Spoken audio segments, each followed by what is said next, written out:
Ladies and gentlemen, welcome to another Tripodcast episode. We have a lot to discuss today, everything from Talk to Me, as well as we want to do some themelies here, a thing where you guess what theme song is being played, and you have a few guesses, and then just various other topics, including some video game stuff like Baldur's Gate, as well as Armored Core.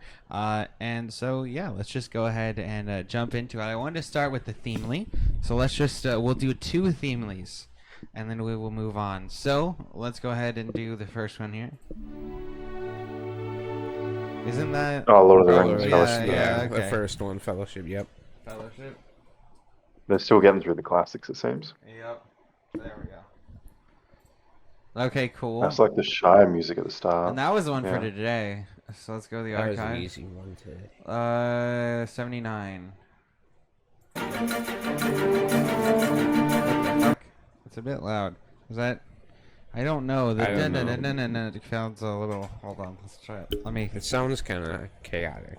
It does sound a little chaotic. I'm just gonna try to turn it down on my volume mixer smidgen here. Where is this? Oh, that's There cool. it is. Themely.se is the new site. I guess that means it's popular enough.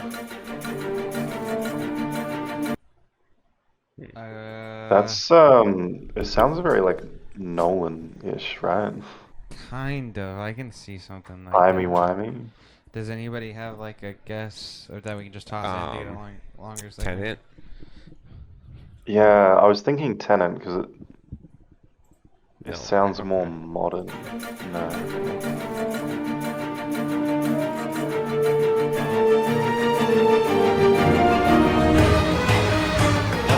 Oh wait. Oh. Aladdin? Wait. Like, it sounds kind of like Aladdin.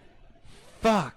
Wait. Oh no. I swear to God, it's right on the edge. I don't know if it's Aladdin. We could try that. That's a really good. Oh my God, what is it from though? That's really familiar though. One more. It is. It's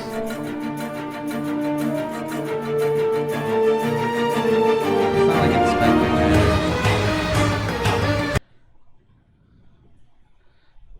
I don't. Anybody got any guesses to try? The only one I have is Aladdin. We can try that. It's Like the live action. Yeah, Like I think it's like a. Like, the live action one, I Was guess? that the live action one? I think. No, I think that's the animated. No, I can't think that's tell. the animated one. Because this has the blue. That genie in one. the Why I are have there no 3 clue what the Aladdins? hell that is. Okay. Alright. It's one of them. 2005. Released in 2005. I was gonna say it's like a mid 2000s.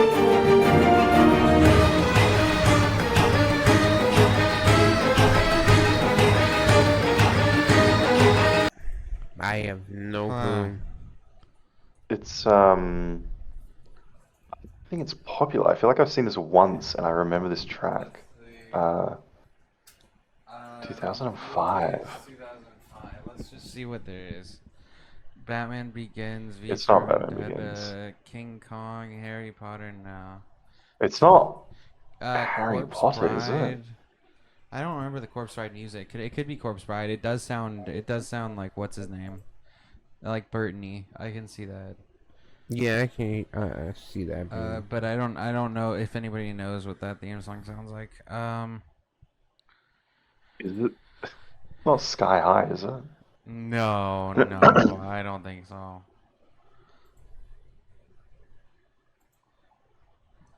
I think it might be that. I think it might. We should try that. Like I don't know. I've never heard that before.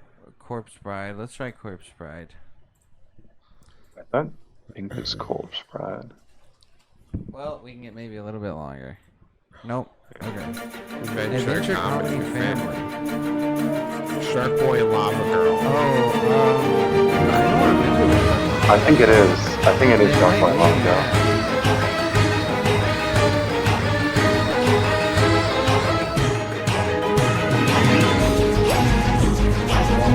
Yeah, it's Shark Boy and Lava Girl.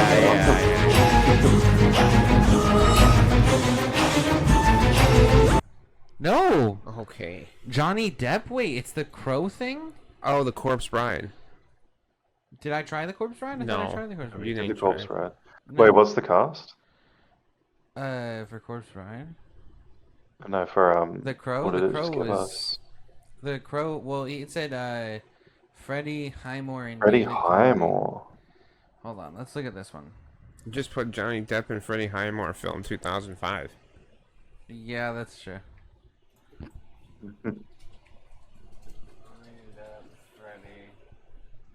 Finding Neverland? There was a Johnny Depp Freddie Mercury movie? Wait. No, it's not Finding Neverland. It's It's 2004. Yeah, wait, but why is there...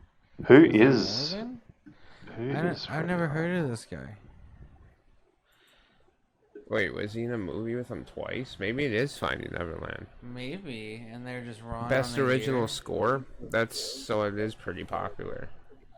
And it won for best original score. I would say that's probably the best guess right now. Look up Freddie. Oh, Freddie Highmore. I see. Let's see what he did in 2005. Anything? Charlie the Oh, Charlie and the Chocolate Factory. Factory, the fucking boat. Yeah. God fucking damn it, dude. Listen, like erasing that movie from your brain is a good thing. Yeah, that's true. I don't know why they tried to bring this back. Yep. Why? Hey, we Last didn't lose try, it. dude. Fuck you guys. We're still 100% got it every time. This is the longest one it took, though. Okay. Well, Yeah. that one was fun. So, let's go ahead and. That was let's see. crazy. Yeah, that movie it scarred me in a lot of ways when I was a child, so I pushed that out of my head for the most part. Yeah, I was thinking like that's really familiar, but I feel like I've only heard it once when I was Yeah. like 13, and I just Yeah. couldn't place the film. But Johnny Depp is just terrifying in that movie anyway. No, I know that whole movie is a horror movie. I Gene swear to God. Wilder is very likable. That's Well, why it's like, more of a okay. kid's fantasy film for the like original, but that one is like more of a kid's nightmare horror film, like Coraline. You're telling me a kid's fantasy is to have their own chocolate factory? No, That's insane. no, they would I've never never heard of want that. that, I dude. just never, as a child, would Never. I want my own. Is this Goddamn your chocolate acknowledging? factory. Is this your coming out as wanting a chocolate factory? Of course, who doesn't want a fucking goddamn chocolate factory, fresh chocolate? That would be a lot. You can't eat all the chocolate. You have to sell it, and then you have to run the factory. Like Well, you have to got keep the everything chocolate going cows just smoothly. giving you the chocolate milk. That is not how life works, and you cannot get chocolate milk from chocolate cows. That's okay. There are no chocolate cows. I don't even know why I said that exact thing. So what are the topics that you had, Peter? Did you have anything that you wanted to dive into quickly, or should we Yeah. go into? Yeah. Yeah. I don't know how a podcast deep I forgot to mute you guys until just then. So the first That's okay. Don't worry about it. 10 minutes is going to be. Like lately, I've been keeping my eye on the levels for the most part, so usually it's pretty close. So should be good. But yeah. So let's see. I guess we can go ahead and just start with Talk to Me. Now, Talk to Me. Yeah, let's talk about. Yeah, yesterday we watched it, and so I liked it, and Jason liked it as well. I think Jason might have liked it a little less than me. I thought that for the most part, it was a good like first feature film from them, and on top of that, I felt like there were like some aspects of it that were kind of unique to that film. But I thought the weakest parts of it were at times a little bit of the pacing and some of the writing bits. Like a lot of the times it felt like they turned away from some of the things that they were trying to build out, like a lot of these metaphors like the drug bit and all this other stuff, and instead of going towards that in certain areas, they went and did like more shock type stuff, like I would more associate with them. However, I think it worked at certain points. For example, when the brother, I believe it was like trying to kill himself and is popping the eye out and everything. Like I told Right. Jason, Yeah, I told Jason there was a story that I used to really enjoy. It was a creepypasta called Symmetry about a guy who like tore like his eye out because he had heterochromia and he was obsessed with like he had OCD surrounding symmetry. And then at the end, basically he realizes instead of fixing the problem, he just put a hole in his head and the other side had an eye. So then he ripped his other eye out and he finally like died in peace or something like that because he was happy that he just finally reached symmetry. So like there were certain like aspects that I thought were like really cool and almost felt like they were like creepy pastas that have come to life, and like a lot of it was fun, and I thought that some of the gore like was really creepy. A lot of the horror aspect was there, but I also felt like they would have something that was pretty intense, or it would really ramp up the atmospheric horror, and then they would immediately deflate the situation. And you can do that, but the problem is then you kind of build this like almost trigger response where people start to become numb to these horror things rather than building to a crescendo, which is usually what you should do best in horror. And the final thing that I would say would be like a negative was the other piece of the writing was some of the characters just felt really fucking stupid. Like the Mia. mom at the end leaving the like this girl who like caused clearly in some way the harm that happened to her kid, leaving her in there and just accepting her back right away was very weird and quite stupid. The main character had a lot of very like stupid points. I can understand a lot of it was based on this selfish trauma, but again, I thought that they didn't flesh out those things. Like another common running thing was like putting things to rest, and like at the beginning you have the deer, she doesn't put it out of its misery, and in a way kangaroo, my mistake. Yeah. And instead she doesn't put it out of its misery, and in a way that's what she should be doing with the memory of her mom rather than giving into it, which she does obviously give into it. Also, like if you in this world, it's a modern world, I would imagine that horror movies have been seen before, so why the fuck does she not know that, hey, that's not my mom? But like I can understand these can be chalked up in some ways to childish selfishness, but in some ways I thought that it kind of like really took me out of the immersion of the film. So the film was at its best when it was doing kind of these crazy stunts and really going hard, and I thought that it did that well in some parts. Other parts I thought were just unnecessary shock in order to kind of get away from like having to get more into the certain like metaphors that they were trying to do. And on top of that, I felt like the metaphors, because they tried to do a few different ones, they seemed to kind of like be half-baked. It never really felt like it went anywhere. With the drug one, for example, like you could argue that like, oh, her becoming possessed is some sort of metaphor for like an addiction to this thing, because obviously they get euphoric from doing it, and in a way like drugs are obviously something to cope with the pain of losing a loved one, and for some people, so I can see how like her talking to the dead and doing this thing is helping her cope with these various traumas she has, but they never really go really fully into that, I don't think. And it's not necessary that they needed to, but if they were going to build up some of these things, it felt like they should have had a bit more satisfying end. And instead what they did is they like threw in there that like she just becomes like the thing that she was like addicted to, I guess, at the beginning, and that's why it also kind of doesn't work. I guess you can say she became the ghost on the other side that's evil, but like why would she be evil in this case? Wouldn't she be one of the good ones? I don't really know what it was trying to get at thematically with the end, although I will say the end ended in this kind of satisfying like cycle situation that I enjoyed.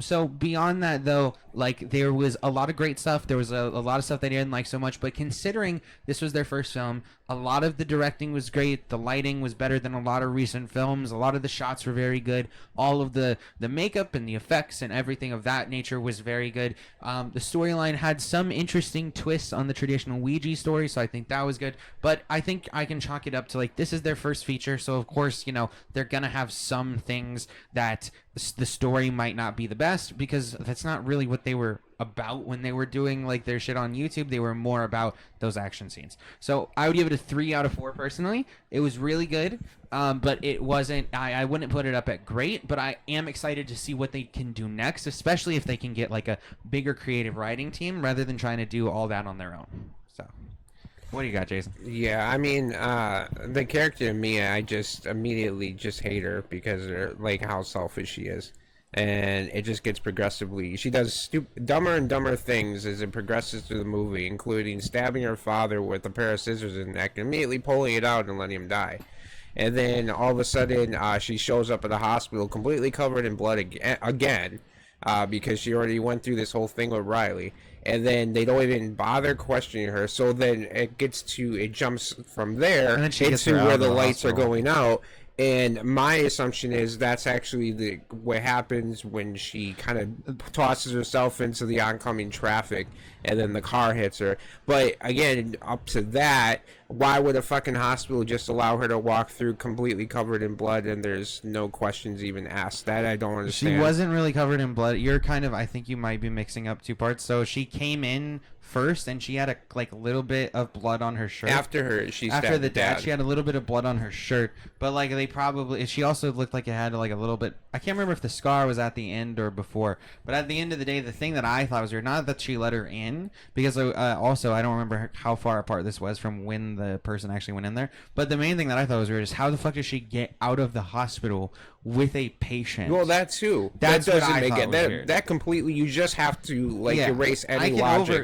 I can in that overlook moment. like that she had like blood a little bit, but yeah, that was the weird part for me. And yeah, because I mean, overall, like the horror elements are there, and I even watching the few Rocka videos that you guys showed me, like I can see where the special effects come in. The shots are very good. The lighting, just specifically with horror movies, has just been absolutely dog shit. That's true. A lot of horror movies That's have been what. bad, So anyway. their lighting was really good, and I cruise to them for that. But honestly, they probably would benefit from hiring an actual screenwriter to write the next script, because I feel like in terms of storytelling, it's a very basic story. Like you kind of figured that the mom probably killed herself, and then the dad essentially was finally coming out to tell her what actually happened, which all of that I've seen in horror movies before. It's kind of generic, but again, it's more about the same type of stuff that they did in their videos, where it's more about the special effects, more about the shots, more about the light. Yeah. And I mean, kudos to the actress that played Mia. The acting was good. Like the acting was all the actors are around actually great. very good. I didn't have any issues with the acting at all. It's just the story just lacks. Well, and the like, one a thing that real I big found was impact. very weird, because I rather them just dove in. If they're gonna do the drug thing, which it's obvious what they're going for, it's a metaphor for drugs, then they should have just dove headfirst into it and actually went with it. Also, they don't really go into where the fuck the hand came from. Just dude shows up with it, says, "Oh, he no longer needs it because he could see them without it now," and we're just supposed to just brush that aside. That I kind of didn't like either. I kind of would have expected more of like, hey, this is where it came from. This is like, there's like some type of story behind the actual hand. There is nothing there for that. So it's a good first film. I'm not like, but again, I would say it's probably more 3.75 out of 5 for me. I didn't think the hand thing needed to be explained too much. Like, you don't really need to explain the Ouija board either, usually. But the main thing, too, though, was like, it felt like... But this is a twist on the Ouija thing, obviously. So I don't think it's necessary to do that, especially because it would take up time to go do a backstory that if you show it, it's like, it doesn't really add to the plot in any major way. But then if you just say it, then you're just doing lazy exposition. So there's no real winning, I think, with doing that. I mean, it depends really what you're going for, because I mean, you can go into that, but they obviously, I think like midway through before the montage, they started being like, what's his name, the main kid that had the hand was giving an explanation of where it came from, and then the other kid was like, no, I heard that it was actually this. So they started like throwing out offer different multiple theories. things. Yeah, like they don't know where it came from necessarily. And then maybe at the beginning too, that can be a thing that has to do with where it came from when like one kid kills the other kid or whatever the fuck. I don't know how or why. That's why I don't necessarily know why that was relevant. That opening scene. Yeah, I don't know why that was necessarily relevant. So that's what I assumed, was that this was like a quick shot to kind of like try to give some explanation of where this cursed hand comes from. Like he held the hand too long, like Amelia did. Yeah, like like maybe this kid like made this Ouija thing, because it also had all that writing all over it that describes like how it works and everything. So clearly somebody made it, and that seemed like that was the first one that happened. Yeah, go ahead. They gave a bit of an explanation before they met him, where they were like, he had the hand, but he got it from someone as well, and then he passed on to them. Okay. Because he was the random dude on the bus. Was his brother, I think. Okay. But I think it was like years later or something. Oh, that dude. Yeah, I remember now at the bus stop. And the other thing... the guy at fucking Mawson Interchange. Yeah. Well, and the other thing, too, is I felt like they wanted, like you kind of said, is that they wanted the mom thing, the mom killing herself, to be this, like, bigger thing.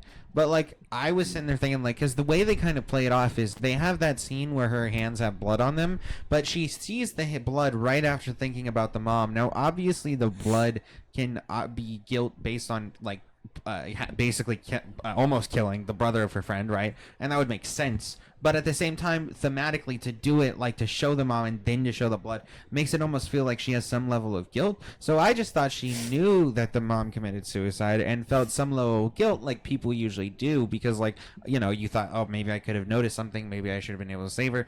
But then it's made to be this twist, like, oh no, the mom actually killed herself, and it's like, okay, yeah, I didn't really think that was much of a big twist as they thought it would be. So Yeah, well, I yeah, was thinking like, were they not? I haven't rewatched it yet, but didn't they have some reveal at some point where like she like scratched up her nails or something? There was like scratches inside the door, and I thought they were leading towards like she got locked in there or something happened, but then they didn't really do anything with that. yeah, Like actually, I I feel didn't like I really remember think about something what with the they meant. nails. I do remember the scratches on the door or whatever, the wall or something like that. I Yeah, didn't really know what. That's the thing is, again, it feels like there's just a bunch of like more half baked ideas, and like I the thought they main were thing trying that. to push it towards like the dad did something or like the dad was possessed and did something, but then yeah, I don't know what the end result was. Because Because even if the mum somehow was possessed for some reason, she wouldn't try and escape because she would be still possessed, I guess. So I don't really Yeah. know what that was about. well, the mom, like, if the mom was possessed, though, she would have had to come in contact with the hand, and then the hand just magically just disappears from her. And there's, like, the dad, even when he's kind of talking to Mia about the mom, like, killing herself, she Yeah. has a, you know, she doesn't want to accept it. She's refusing to Yeah, accept and it. the demon like pushes her to not And then, but accept the it. dad's breaking down, telling her this. So that's what makes me say, like, I don't think the dad did anything like ill will towards the mom. It Yeah, wouldn't Yeah, make I think sense. it was her denial that, like, you know, that was she was just in denial, and then the demon told her what she wanted to hear. Yeah, That exactly. was it. yeah. Yeah. I Also, mean, when you pull the cables that's out at the hospital, the alarm goes off. So I don't know how the Well, fuck. that's true too. That was. I also like why I didn't understand the whole just why not kill yourself at a certain point. Like if you're being told to do all these terrible things, but you also seem to be the genesis of said terrible things, then the logical conclusion would usually be to just kill yourself. Which she does Well, at the end. yeah, right? obviously. Yeah. So So, but yeah, yeah. like there was just parts of it that could have been better, but it was still good, Well, especially compared to a lot of other horror movies out lately. I liked sort of the interesting twist where it seems like the idea isn't that you get possessed completely to do evil things. It seems like they were going for like these visions, assuming all that Mia stuff towards the end was accurate, where like she thought she was like protecting herself from her father, but she was actually attacking her Yeah, father. no, yeah, she did. Like, she saw the demonic version of her father bust through, and that was just like the demons playing tricks on her. And so basically, when she saw herself being like choked, and so she went to grab the scissors, and as she went up and like moved the scissors, the dad came in and like to the exact position that the demon was in. It was more unfortunate for that part. What Jason and I mentioned though when I first saw it was why would you take the knife out? Like technically, if you just leave those scissors in there, like there's a better chance that they'll live, and that's even shown when he's like still alive when the friend shows up at the house. and then I don't think that she called 911. No, did they ever Well, say whether she called well, 911 or not?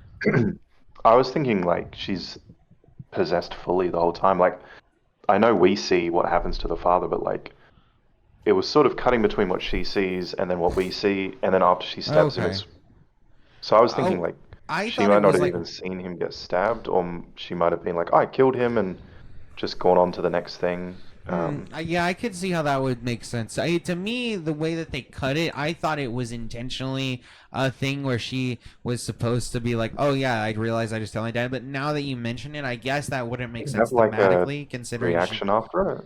Well, you'd think she'd have a reaction, but then on top of that, Yeah. it doesn't thematically make sense because if she did realize at that moment that she killed her dad and that wasn't her dad, then she would obviously question the demons surrounding her because she would realize that it was a trick, Mm. right? So I guess that does make sense that it was just us that got to see what the reality was, but she was still seeing the demonic version the whole time. Yeah, that would make sense. But yeah, the scene where her dad broke down definitely got to me because I was thinking that I thought they were fully setting up that he did something, and I was just playing into that. And then when he started actually breaking down, reading it, I was like, yeah, Jesus, which I Yeah, think he got to was her as clearly well. But very it's like, honest. yeah, I guess we might be reading into it, and like maybe the mum killed herself and immediately regretted it, and that's why her nails were all fucked up. Like she tried to get out, but she just couldn't, or something. Yeah, well, and then like that's true, and then like another like of the half baked things was like they have that scene with the dog or whatever that like I can understand if you're going for shock value, but that's such a minute thing, and most people aren't going to be into shock value for the most part. And then the only thing that I could really deduce from it is that it was meant to show how fucked up the group around him was because like and then she they don't sleeps with, stop him. her friend's boyfriend. They don't fuck, right? But they do sleep in the same bed, literally. Yeah. But yeah, they don't. I think he doesn't smash. They don't fuck, but they do suck. She sucks his toes while possessed. Yeah, That's true. That's true. There is some toe sucking. But the dog thing, I felt like they didn't like. They could have gone into a deeper thing, or of like, oh yeah, these people are just complete trash, and they like shared it and ruined this kid's life. But they obviously didn't have time for that. And then on top of that, I mean, I already thought that these kids are pieces of shit. I mean, they're like playing with the dead for their own weird. Except for Twisted Riley, things. He's Like, I didn't the really- most innocent one, I guess. Sure, yeah. Which is like why obviously he's there the were one some that gets people around fucked for up the the ride. most, I guess. Yeah, probably. That he was the easiest to take Yeah. advantage of. My biggest Like, thing corrupt. is like I don't care to see a sequel. Like I don't care I about don't- Mia. yeah, I don't think you could care do about it- what happens yeah, to I don't her. I really don't think care it what happened matters. before. It doesn't make a difference. No, to I don't me. think that. Yeah, I think you need to go to a different film. I don't think it's But necessary. you can to take make a elements secondary. from what you learned from this first film, but And if they do it just again. make Yeah, sequels do to talk to me, I feel like that's just kind of Yeah, I just feel like it's waste. a complete story on its own, especially with the way that it closes in this cycle. Like we get it, and like that seems like the end. Like what? Unless what the next thing is to break the cycle. How corny does that sound? You know what I mean? I don't know where they're gonna No, go it's with like that. Halloween at some point got to like Saw. What is it No, like you the just don't. 15th Well, Saw and that's what movie I coming out would this always year? say is like you can maybe make at most a trilogy, but like you have to have enough for a trilogy, and there just Yeah. isn't enough here.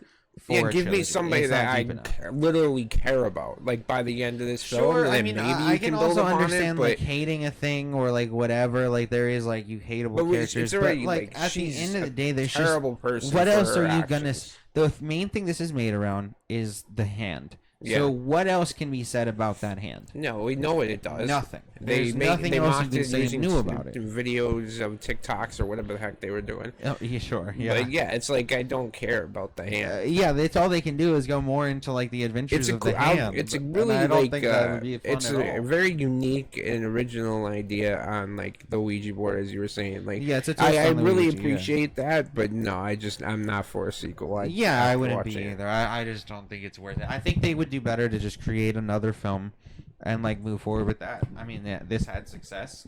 Just keep on the horror formula and just do something like new with it. Yeah, and get a screenwriter to write the story.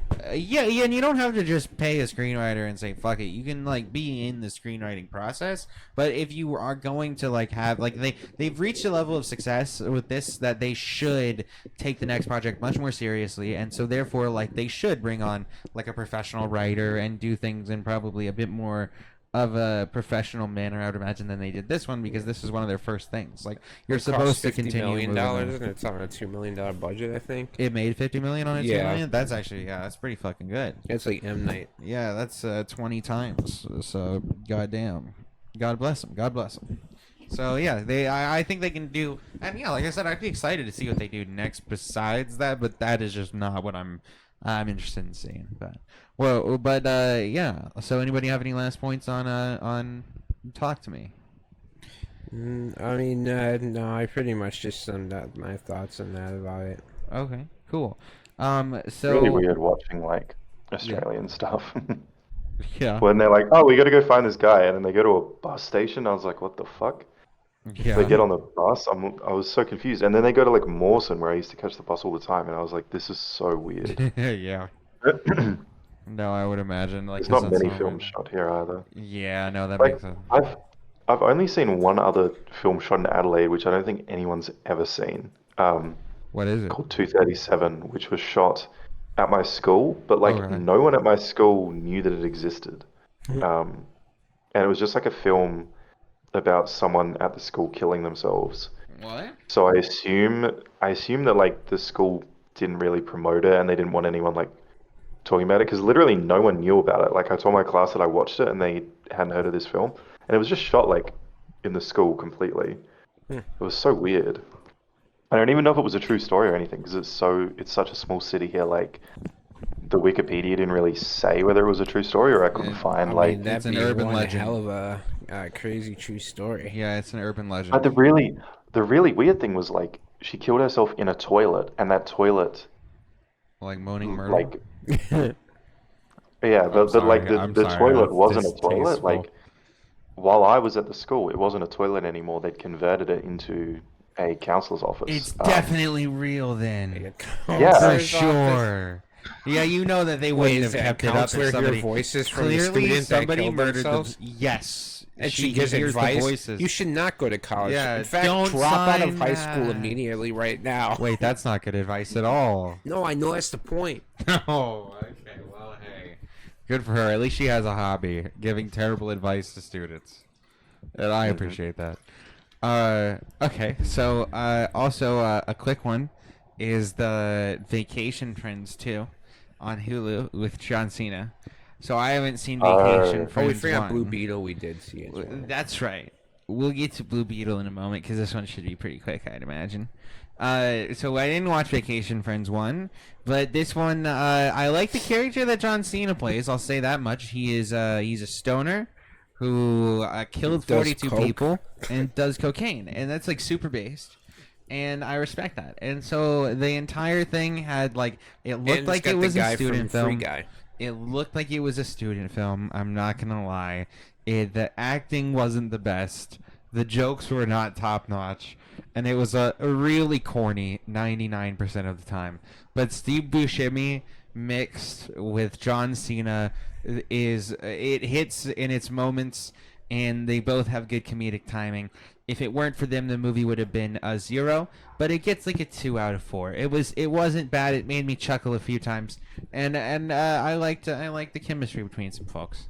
What about you, Jason? Yeah, no, I really don't remember the first one. Okay, Um, fair. Nobody the does. second one, it didn't have. It felt like Daddy's Home 2 a little bit. Oh no. When you have Steve Buscemi show up, it felt like a similar like when Mel Gibson shows up. Okay. But it's not. I like Daddy's Home 2. Both Daddy's Home movies. I think they're pretty funny. But Okay. yeah, this wasn't too. It wasn't too bad. I Yeah. didn't. It was definitely better than I had. Really low expectations. For Oh it, yeah, so. of course. But John Cena, he's playing into like because he had this clean cut image, and he's playing into this very rebellious and type of Stupid character. guy that's like kinda Yeah, and I funny, find yeah, it like- hilarious. I don't know why. Yeah, I agree. It's the same thing with Peacemaker. Like he plays that. Yeah, dopey that's character. stupid. Like yeah, Yeah. and it works. Yeah, it it works does. well. The man plays one role quite well. Nothing else. Yeah. But yeah, okay. And then I suppose we can hit Blue Beetle quick. So we have a nice long phone call with Tim that ended with Tim basically coming off the ledge and being like, "Oh yeah, no, I guess it's like it was just overhyped." At first, he said it was one of the worst movies he had ever seen. It's Blue Beetle. it wasn't bad. It was like I pretty. watched Blue Beetle. Oh, you watched it? Yeah. It wasn't too bad. I kind of the thing is it is just a standard formulaic superhero movie. Very The like thing- Iron Man. Yeah, That's very what I much thought. like kind of like the Iron Man era, First Avengers era type shit.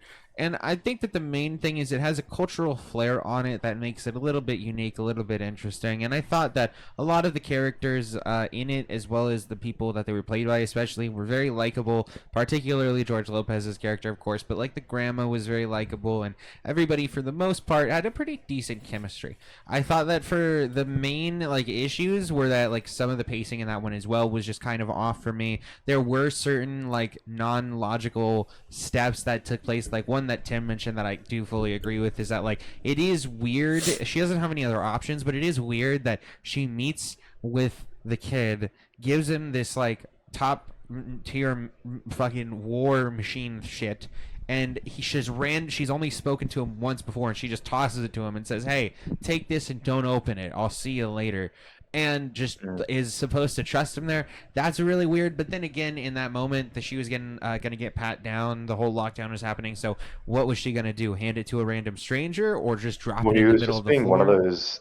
He was just being one of those fucking forceful guys. Like, she said to fuck off like 6 times, and Oh, he just kept that's following true. her. Yeah, that's true. That So was she was very. like, "Fine, take this and go." Yeah, it was very Star Lord in Guardians 3, Yeah, 100%, because very pushy. I think she was trying to just get him to fuck off so she could leave with it, but he literally would not. So Would she's not like, "Well, I stop, guess you yeah. take it then, fine." Yeah. Yeah, because she promised him a job.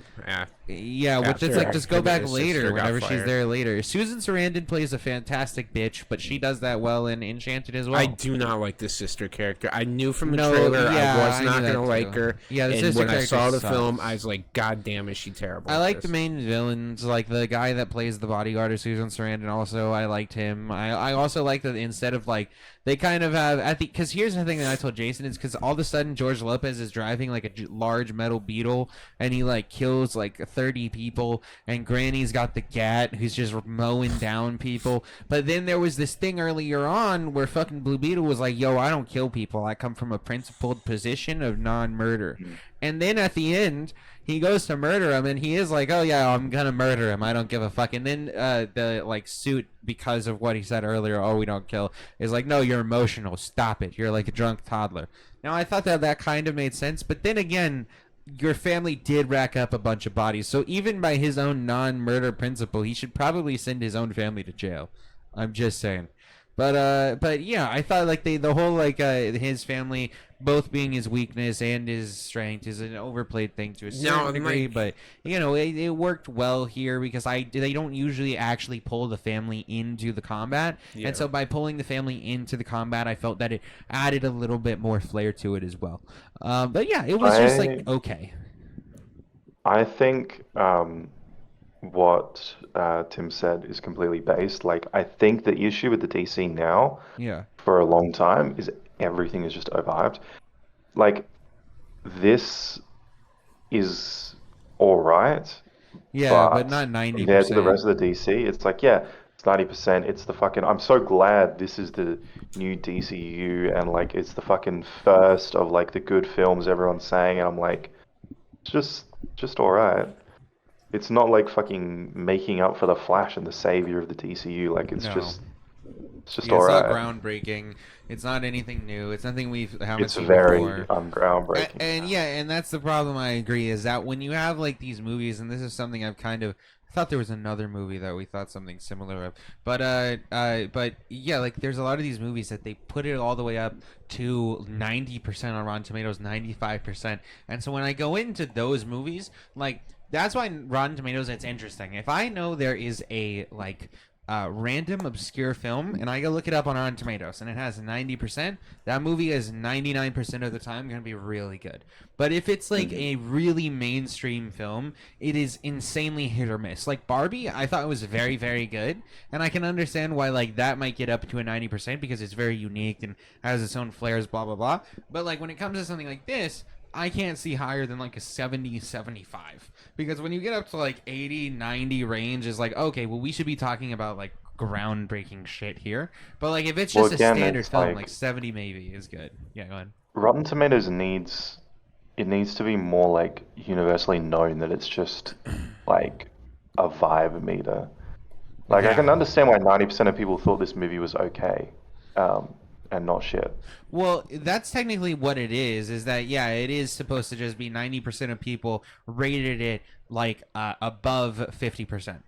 That's usually what it is. So, like, yeah, so definitely people don't look at that properly. And so that is true when you look at it like that. Those films come a lot more into context. But that is why I feel like there should be some sort of, like, better. I guess they have what Metascore kind of does more of, like, an average literal score. Yeah, I mean, it's just like a cinema score, but like honestly, what I don't understand now, like 3 podcasts ago since I discovered this how Rotten Tomatoes works, I don't understand why they don't use cinema scores, because cinema scores is actually like an actual American company that runs stuff, and they're actually like taken as you exit the cinema. It's not online. It can't be botted or anything. I think they just give you like a little sheet to fill out at like random cinemas, kind of like how Nielsen just tracks some homes. Like it's just randomized. I Yeah, don't know why here's they the don't use problem. that. Americans probably wouldn't fill those out for the most part, considering we don't do anything for free. And so, for example, that's why they give free tickets out in order to bring Yeah. people in so they can give them those, like, things of, like, oh, yeah, what do you think of this film? What are things we could change? Like, so, yeah, I don't know how many people would do it. Now, I would do it as a lover of cinema, but I think also now they audiences are getting more niche when going into the movies. I think maybe that there might be a possibility more people would actually do that, but it definitely. Or you could also just take the aggregate of whatever the like overall scores that you take are, and then kind of give out both the, oh yeah, this is the percentage of people that gave it 50% or above, and then on top of that give it like, oh, okay, this is the average score out of 10, so the average score out of 10 is like a 6.2 stars, you know what I mean? Then you would have a bit more context, and I feel like it would work a bit better, but at the moment it's so hard Yeah. for most people to read it. 'Cause yeah, like I usually, since I've found that out, I look like I mean the cinema score for Blue Beetle's B plus, which that makes sense. I feel like they're never lower than like a C. So a B plus is just like, it's alright. Yeah, for Um, sure. but I think Barbie was like an A, I guess, or something. Okay, yeah, no, I mean, yeah, I can understand why that might be the case, but B to a B Yeah. plus, I B to a B minus would be more understandable for me for Blue Beetle, but like that a B plus, I'm not gonna complain about in any way, shape, or form for sure. Yeah, they kind of forced things in because the director had a vision to kind of build it around the Hispanic family and their values and everything like that. So then there were certain things in the movie that felt like he kind of had to force a certain plot point in just to sit there and go along with that overall arcing narrative that he has. Yeah, for sure. But yeah, I mean, I mean, all the dog shit that DC has released. I mean, Flash is not a good movie. Shazam is one of the worst pieces of trash movie. But it's like all you have is anything that's good from DC takes place in Gotham. So it's actually a good, nice change of pace to have something that's actually pretty good that's doesn't involve Batman. It's like like Star Wars. It's like we watched Ahsoka, and it was a pretty good show. But I know Anakin's gonna show up, Darth Vader's gonna show up, and it's all connected to the Skywalkers, and it just sucks. So it's nice that Blue Beetle at least separated itself from Batman, because that's Very all they true. have is Batman and Blue Beetle now. Very true. Very true. I really liked Ahsoka, by the way. No, we did. Oh I yeah, liked it no, too. I thought really it was liked the good. first couple episodes of Ahsoka too. Yeah. I knew a little bit of the backstory. I watched some of Clone Wars. I didn't watch any of Yeah, I Rebels. grew up watching that stuff. See, I didn't watch any of Rebels because when Rebels came around, I didn't like the weird, flimsy, like lightsaber shit animation that they were kind of going for. And so, for the most part, I kind of like engaged with that somewhat like separately. And so, for the most part, Ahsoka, like bringing those characters into live action, I think it looks really good, and I think that like the story is done in a way that's like interesting enough, and like you don't seemingly have to know a massive amount of the lore in order to get into it. Like the effects were pretty good, and I just am curious to see where they go with it. As far as I know, yeah, Anakin is supposed to come in at some point, I believe, or something along those lines. But I think it was better than a lot of the other shows as well, especially. So Yeah, thank God. I mean, yeah, Filoni hasn't done a lot of stuff. I think he's only done like creative-wise, Clone Wars and Rebels. I think writing-wise, he's only written some of Mandalorian and some of Avatar. So like, I'm very hopeful it's good. Thrawn was like one of the first fucking extended universe books I read. Um, like when I remember when the Force Awakens stuff came out, and I watched people on YouTube reacting to it. I was like, people are overreacting so much, like Yeah. getting this hyped over something.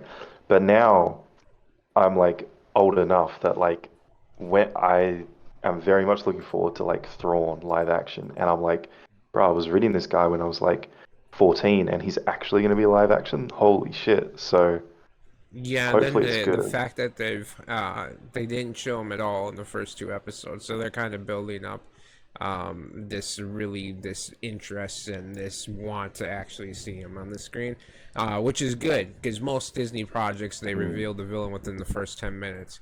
So it's a nice change. I feel like this one, it definitely, from the first like 2 episodes I saw Andor, it feels like it's kind of like that, but it does have its like the goofiness, I guess, a little bit of like a Mandalorian type show, but it balances it out very well. And I don't even like the droid, Mary Elizabeth Winstead's droid or whatever, has a personality of its own, which is pretty dope and it's pretty funny actually. It's kind of got that R2D2 kind of comedic relief. So, but yeah, I mean, I don't know when's episode 3 is supposed to drop, but I'm excited to watch the next episode for sure. Yeah, I think it's just weekly now. And they're doing like a second universe thing, like at the end of episode 2, where they're talking about like, oh yeah, this actually leads us to another universe, which I think the only extended universe plot that had another universe was like the Thrawn Shiss Ascendancy Yuuzhan Vong plot, which was really fucking good, but they never really did anything with that. And I remember when Thrawn came into Rebels, talking with one of my friends who knows Star Wars a little bit, like explaining to him like the Star Wars other universe plot and how crazy it was, and that they might do it with Thrawn. But then I realized like Disney's never going to touch this stuff. But like they're actually doing another universe, so maybe like because the Yuuzhan Vong plot was like Thrawn was kind of involved, and they just had like another universe that was completely conquered by one alien race, and they just came to the Star Wars universe and just kind of started slaughtering like everyone. Do you think that they're gonna have Obi-Wan crossover? Because I think there's like a rumor of like a season 2 definitely happening with Obi-Wan. Of Obi-Wan. Which would make sense. I mean, even McGregor and Mary Elizabeth Winstead are married, so it would kind of be. They usually like to sit there and kind of do crossovers with real life couples. So, but yeah, I mean, like setting wise for live action, they're so different now because Ahsoka set after episode 6, so he's already dead. But they could go back. This takes place after episode 6. I don't know why. Well, because Darth Vader's alive. That's why I didn't think. Yeah, well, I think the stuff people are talking about is misinformed. Like, I think Hayden Christensen's only going to be in this in a flashback. If I had to guess, I don't know, but I think it's just going to show him training Ahsoka in live action, which I'm looking forward to. But I don't think he's going to be in this in any other form. Though I don't know, like, it's kind of up in the air when it's set. I was watching with the same friend, and they said at some point, like, it's been years since so-and-so, and I was like, that's not specific, like, don't really know when it's set, but it seems like kind of, because in episode 2, when they go to that shipping yard, there's, like, kind of people there that are, like, for the Empire, but they're kind of not stormtroopers, so I think it's after the Empire's kind of fallen from grace. Okay. But, like, nothing's really confirmed yet. I didn't even know, Mary Elizabeth Winstead's married to... Isn't she? I don't think it's real. I think he's fucking with us. I'm not. Literally looked it up on Google, and they're married. No, don't Google it, They got Peter. married in like Don't Google it, Peter. We don't want the 2021. answer. Please. Real quick, this is a good moment to do... Yeah, go ahead. Isn't she in Scott Pilgrim? Yeah, she's Ramona Flowers. Or Ramona Flowers. Real quick, we're gonna do along with Brie Larson. But she, yeah, that's weird. We're gonna do pop trivia. Can you guys give me a Was number there between stuff that you want to talk about, Peter? 1 and 6? 4. Okay, Peter, go ahead. Between 1 and 6? Between 1 and 6, Yep. 3. 3. Oh, you 3. That means Jason has to answer. So you won that dice roll, Peter. I have a dice roll on my button thing over here, and we're just doing one question, and then we'll move into the next thing or whatever we don't talk about.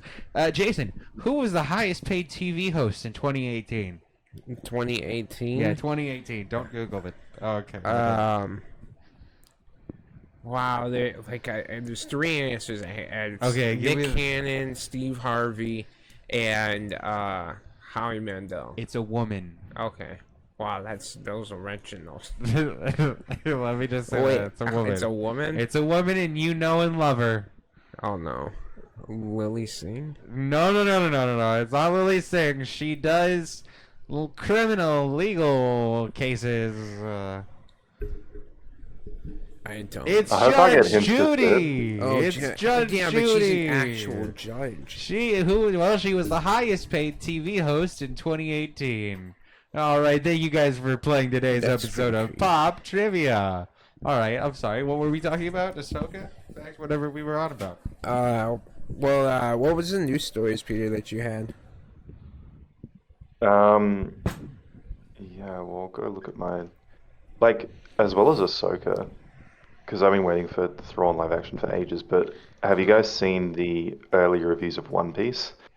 Because I've been No, waiting I for One haven't. Piece for a while. No, I It's haven't. really, really positive. Really? That's, Yes! Okay, so it's better than Cowboy Finally! Bebop. Netflix might finally do it. They might finally Yeah, I roll off the think- impossible. They use practical I've had high sets, expectations, but yeah. Yeah, everyone The actually practical sets thing knows is what they're talking about as well. Yeah, it's I also it's saw a they- passionate project by the actual fans of the Yeah. property. They actually care. Yeah. Yeah. Yeah. So, I mean, one of the main stories I saw was like all the Warner Bros. Stuff. Like they're even delaying the animated films, so they're clearly just like Jeez. just pushing stuff for to fuck over the writers and There's stuff. another Well, tax yeah. write-off Well, coming with yeah. a bunch of films being canceled on for tax purposes at some point. Maybe. I know, Jason, you were mentioning earlier that Netflix, that they said essentially that they would kill their business, I believe, if they gave in to the writer strike. Yeah, they demand. can't. Netflix, CEO, Yeah. I don't know his name, but basically it's if we pay the writers and actors fairly, essentially other countries are going to want to be paid equally and fairly as well, and he can't have Yeah, that. they're going to have worker consciousness, and then they can't put out 5,000 projects a year. They have to put out 2 projects or 25 projects a year instead, and they can't do that. That'll hurt their business. The base take on Netflix is I could actually believe that. I think streaming exclusive companies probably. I mean, what's their profit margin's pretty big, but they have so many users. Like, I wouldn't be surprised if actually paying people correctly did fuck them over. The bigger thing is Um, not that it would fuck them over; it's that they would have to drastically Yeah, reduce their that's- And so, and the only reason that they want to keep tossing money at that is because they want to keep their massive market, but not just keep their massive market. They want to continuously grow. But Facebook has learned, for example, that you can only grow so large. So these companies are vying for these fucking like large markets, when in reality, what they should be doing is worrying about their business not fucking dying. Instead of just putting out 1,000 projects a year, you know. Well, and they Yeah. pay like a But I lot of mean- high-end actors and actresses for Netflix. I mean, Adam Sandler's fucking deal There's is a worth lot of over money. $200 million, I believe. And then you had Mike Myers got a deal, and then they pay a lot of like the And he only high-end made actors. one and fucking actors. show for him. I wouldn't be surprised if Jenna Ortega's getting like $50 million an episode. Well, and then they pay per like I think they paid what, Dave Chappelle $1 million or something like that. yeah, for his for his Netflix Netflix comedy specials. specials. Yeah. That's the thing is like 50 million per episode's great, but I think they really want the residuals and stuff. And if you pay, I mean, how much is your Netflix there? Because Arlo's like bundles. $15 I think for the Cool. basic version, $20 for the like Your deluxe 4K, version. 4 screens. Yeah, something like Yeah, that. like thinking about like if you watch fucking 15 movies Yeah. and everyone gets $1, like each film gets $1 and that dollar gets spread across every single person that was on screen. Yeah. They're barely going to get any fucking money, which I assume they're asking for about that much. Like they're asking for cents per viewer, but like Netflix isn't going to make any profit then because everyone watches more than like they'd have to up the prices to like $80 a month or something They because would everybody be- watches multiple shows. So the main thing would be that typically they don't, first of all, give like the entirety. Usually they first take out any taxes any cut that it costs for your base running shit, and then after whatever that is, you get a portion of the residuals to the rest of the cast. So That what business the costs strike's are, asking for? well, that's Or are they asking generally for just how it residuals in works. general? Well, that's generally just how residuals work as is. Like in that world, like if the movie doesn't make money, you obviously don't get money back. That's generally how it works. So, for the most part, those residuals do have some sort of... Now, again, the studios just won't make as much money for themselves. Their base costs would be covered of like, oh yeah, whatever this project costs, we're going to try to recoup those. And then after that, obviously, anything goes to them. I think the other thing is, too, though, yeah, there is going to be a lesser amount of money in residuals for writers, and if they're asking, I don't know, but usually when it comes to residuals, you're asking for a certain percentage. You're not asking for a specific amount back from a thing.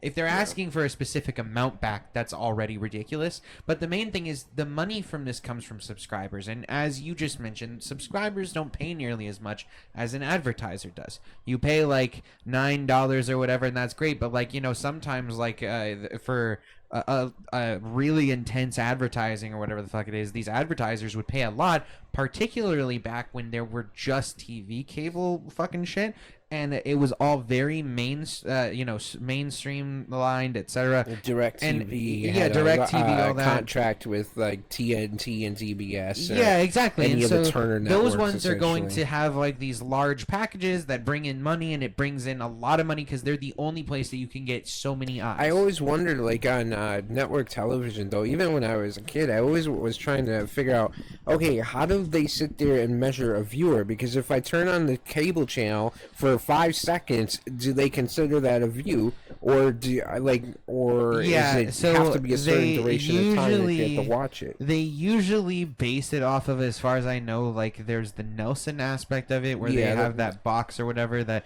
records like a certain number of homes. Yeah, and then Nielsen rating is 4.8. and then they something extrapolate that to a larger like population because it's supposed to be given out to like various different like classes and etc. within America. So it's supposed to give some level of like a statistical analysis of what's being watched and what's not. On top of that, they do have much more sophisticated systems now where like you can tell like when a viewer is watching something. The main thing is that I believe the way that it worked before is, yeah, anything pretty much just counted as a view as long as you were watching during that specific commercial break.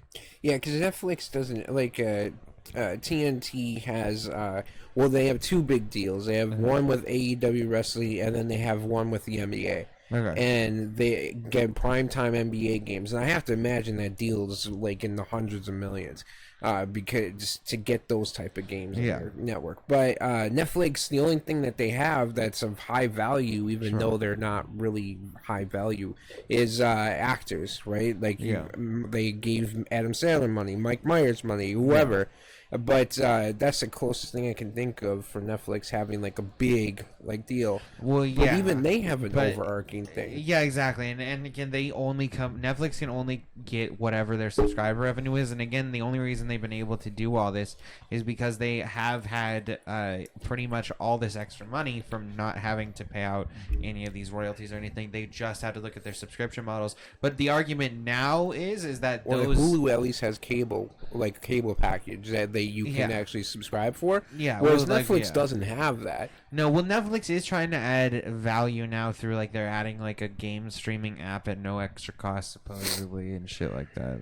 So they're like trying to add value. But kids aren't gonna really play those games on their television. The other thing now is like Netflix added like 2 million people in their last quarter because of the password lockdown, right? So like Netflix is not hurting for money. You know what I mean? No, people just subscribe to them even if there's nothing to watch on there. Freaking no, there really isn't. Yeah, but I don't think they can increase the prices much more. Or, I mean, honestly, maybe I'm just like wrong, and they're just going to continue to prove me wrong. But I don't think they can survive much longer if this goes through either, because like they don't do many big films. You know, they do like Rebel Moon once every 6 months or whatever, a couple series, but a lot of their stuff that people watch is old. Like they buy the rights to it and then they just have it. But if they have to pay residuals, the residuals is probably more for some shows than what they fucking pay. Like, Well, Seinfeld, they have the. I don't know if they still had the deal with Seinfeld for the Seinfeld show.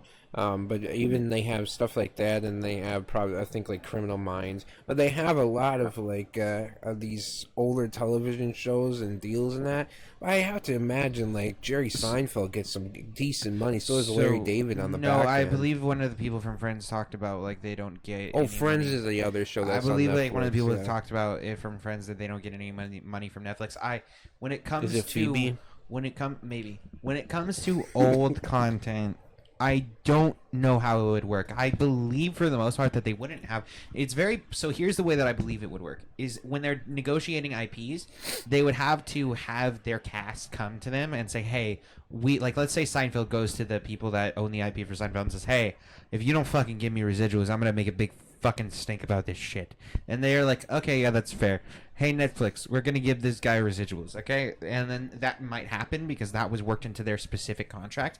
However, if that's not worked out within the contract, then they don't specifically have to adhere to rules for older content because those are kind of deals that are already made. A lot of the stuff that's going on would have to do with any like future content that comes out through Netflix and through these other things, that there would have to be a built-in residuals model. And now they could go in and try to say with like future negotiations of various IPs such as Friends, etc. But how Like, did hey, they we do want it a with the residual for tele- guys, like because Seinfeld is on TBS all the time. King of Queens is another big show on Sure. TBS. So like I'm pretty sure the actors from those TBS deals do get residuals. Something was worked from out. like the network. Do you Yeah. mean? Yeah, from the network. Networks have But now like, because residual it's shit worked streaming, out. that's no longer a thing. No, that's- streaming usually does not have anything worked out for the people as of already. I mean, that's what we're having. But yeah, this and strike, that's right? where everything's going, which is why these Surely writers this and actors are would be fucked worked right into now. the strike, though. What was that? Surely if it's not a thing now, it would be worked into the strike. Like, I It's can't imagine. possible, but I don't know if they've. I mean, I haven't looked if they've asked that. I'm pretty positive what they've been talking about is for future projects. That's why they're talking about like, oh, the future people that Yeah. come in, they want to take like Yeah, their even AI if it's of brought them. up by Peacock, I still should get my money. Yeah, and then so Yeah, I mean, historically, it's- obviously, yeah, Down the that road. hasn't happened for sure. It's fixing it for future stuff, but like, if the Office deal ends and Netflix spends another 200 million for the next 5 years to keep the Office, surely John Krasinski would get residuals after the strike. I can't imagine they If would they, like leave so that I don't hanging. again like if the strike, if like the guild puts it in there for their like standard contracts that like old material would gather it as well, then yeah, for Like sure. all the But paychecks like are I don't frozen? know Well, I if just that's mean like something new that they, contracts, right? Because it's for, like well, yeah. So if once they the go, contract ends to but re-sign it. usually the way that would work, right, is either they have some sort of preset deal that like, oh, okay, when we're not going to have to do heavy negotiations because we already know what the standard is for whatever this kind of thing that we're going for is. But if they are like, if there is another deal being signed for the IP, the main people that own the IP probably don't care that much about what the writers and actors are getting. So then they would either one have to be like, okay, no, we have a new preset deal that we're gonna have to negotiate based off of because of the new like shit from the writers' strike, or they would just have to come to the table and say, no, we Renegotiate want their contracts. yeah. When that whole negotiation happens, they would have to go to whoever owns the Like IP I'm to say, hey, sure we want when this. when Seinfeld originally came out on NBC, or even Friends originally came out on NBC, they basically, the actors and I'm sure the writers had their contracts there say we're getting profits from NBC. However, when NBC goes and sits there and sells the contract or the license to a TBS or something like that, that's not in the original contract. So they have to go back to the table and renegotiate and say, hey, now I need some of that TBS residuals. Yeah, and that's if the writers or actors Are of that willing are to, willing to go yeah. up to the like who IP they can owners easily and say, say, hey, I "Hey, really fuck want that off." thing. Yeah, 100% because there was no preset thing in their contracts before. So like that is the thing that they can be like more difficult for them to influence the IP because that's when we're talking about streaming and old shows. That's all we're talking about. We're just talking about the IP owner and what the IP owner is willing to license out for the most part. And that gets to like a place of like, yeah, depending on what was in the original contracts, certain people might have more say than others, but it really just Like depends. Larry David has more, and Jerry Seinfeld both have. Yeah, like or people that own their primary- IP for whatever Yeah. their show is, right? Some people do manage to get that. Like they would have much more say over whatever happens. Because I even wonder like how reality shows work, right? Because reality Yeah. shows, they're still performers. Like no, they do, or they are, I believe. Well, I don't know because I know that Jersey Shore. It was shown originally a way to 15 get out times a of day screen for the actors. same episode, you know. Yeah, but it was originally a way to get around the guild. Yeah, no. And now they're like, so I don't know though if they like actually ended up joining the guild or how that works. I actually don't know how reality. It really depends what it is. Probably that would make sense. I would imagine. Because yeah, it would be hard for a lot of those reality shows, especially that kind of churns people, to like get them all associated with Screen Actors Guild. Yeah, like so Real yeah, Housewives. Yeah, or like Even Love and Hip Hop I'm an Atlanta, actor too. or like I'm thinking also What? like those Ninja Warrior, obvious American Ninja Warrior, like those challenge TV shows, like those ones. Obviously, they're not going to go into. I don't even know how even the wrestlers' contracts are with residuals. Yeah, I actually don't. They probably don't have any residuals. Because when you stream it, all the matches probably and have no pay-per-views on residuals. Peacock. No, they don't probably get anything. No, yeah, because they're independent contractors, but so is actors and writers, so that's why it made No, but actors, Yeah, I don't think they're like unionized, though, are they? No, that's a sad state. Yeah, so they don't have residuals. I think they threatened John to sue Cena them. and The Vince Rock. McMahon will sue you immediately. John Cena if you and The talk to Rock union. might have residuals. John Cena and The Rock might have residuals. That's on it. their T-shirts for sure. And I know maybe their Brock merchandise. Their Lesnar is for a residuals little if bit. they lick Vince's boots, though. Wait, what? The... I mean, just all the wrestlers are just underfoot, right? Yeah, they are. It's sad. It's a sad I mean, they world. didn't even have health insurance for the longest I time. feel like Vince McMahon has like a kink of keeping large men down. No, he raises them out. He loves big men. No, and Hulk abuses them Hogan, for his Andre the Giant, speaking even of the Hulk Great Hogan, Khali. that's a great transition, Jason.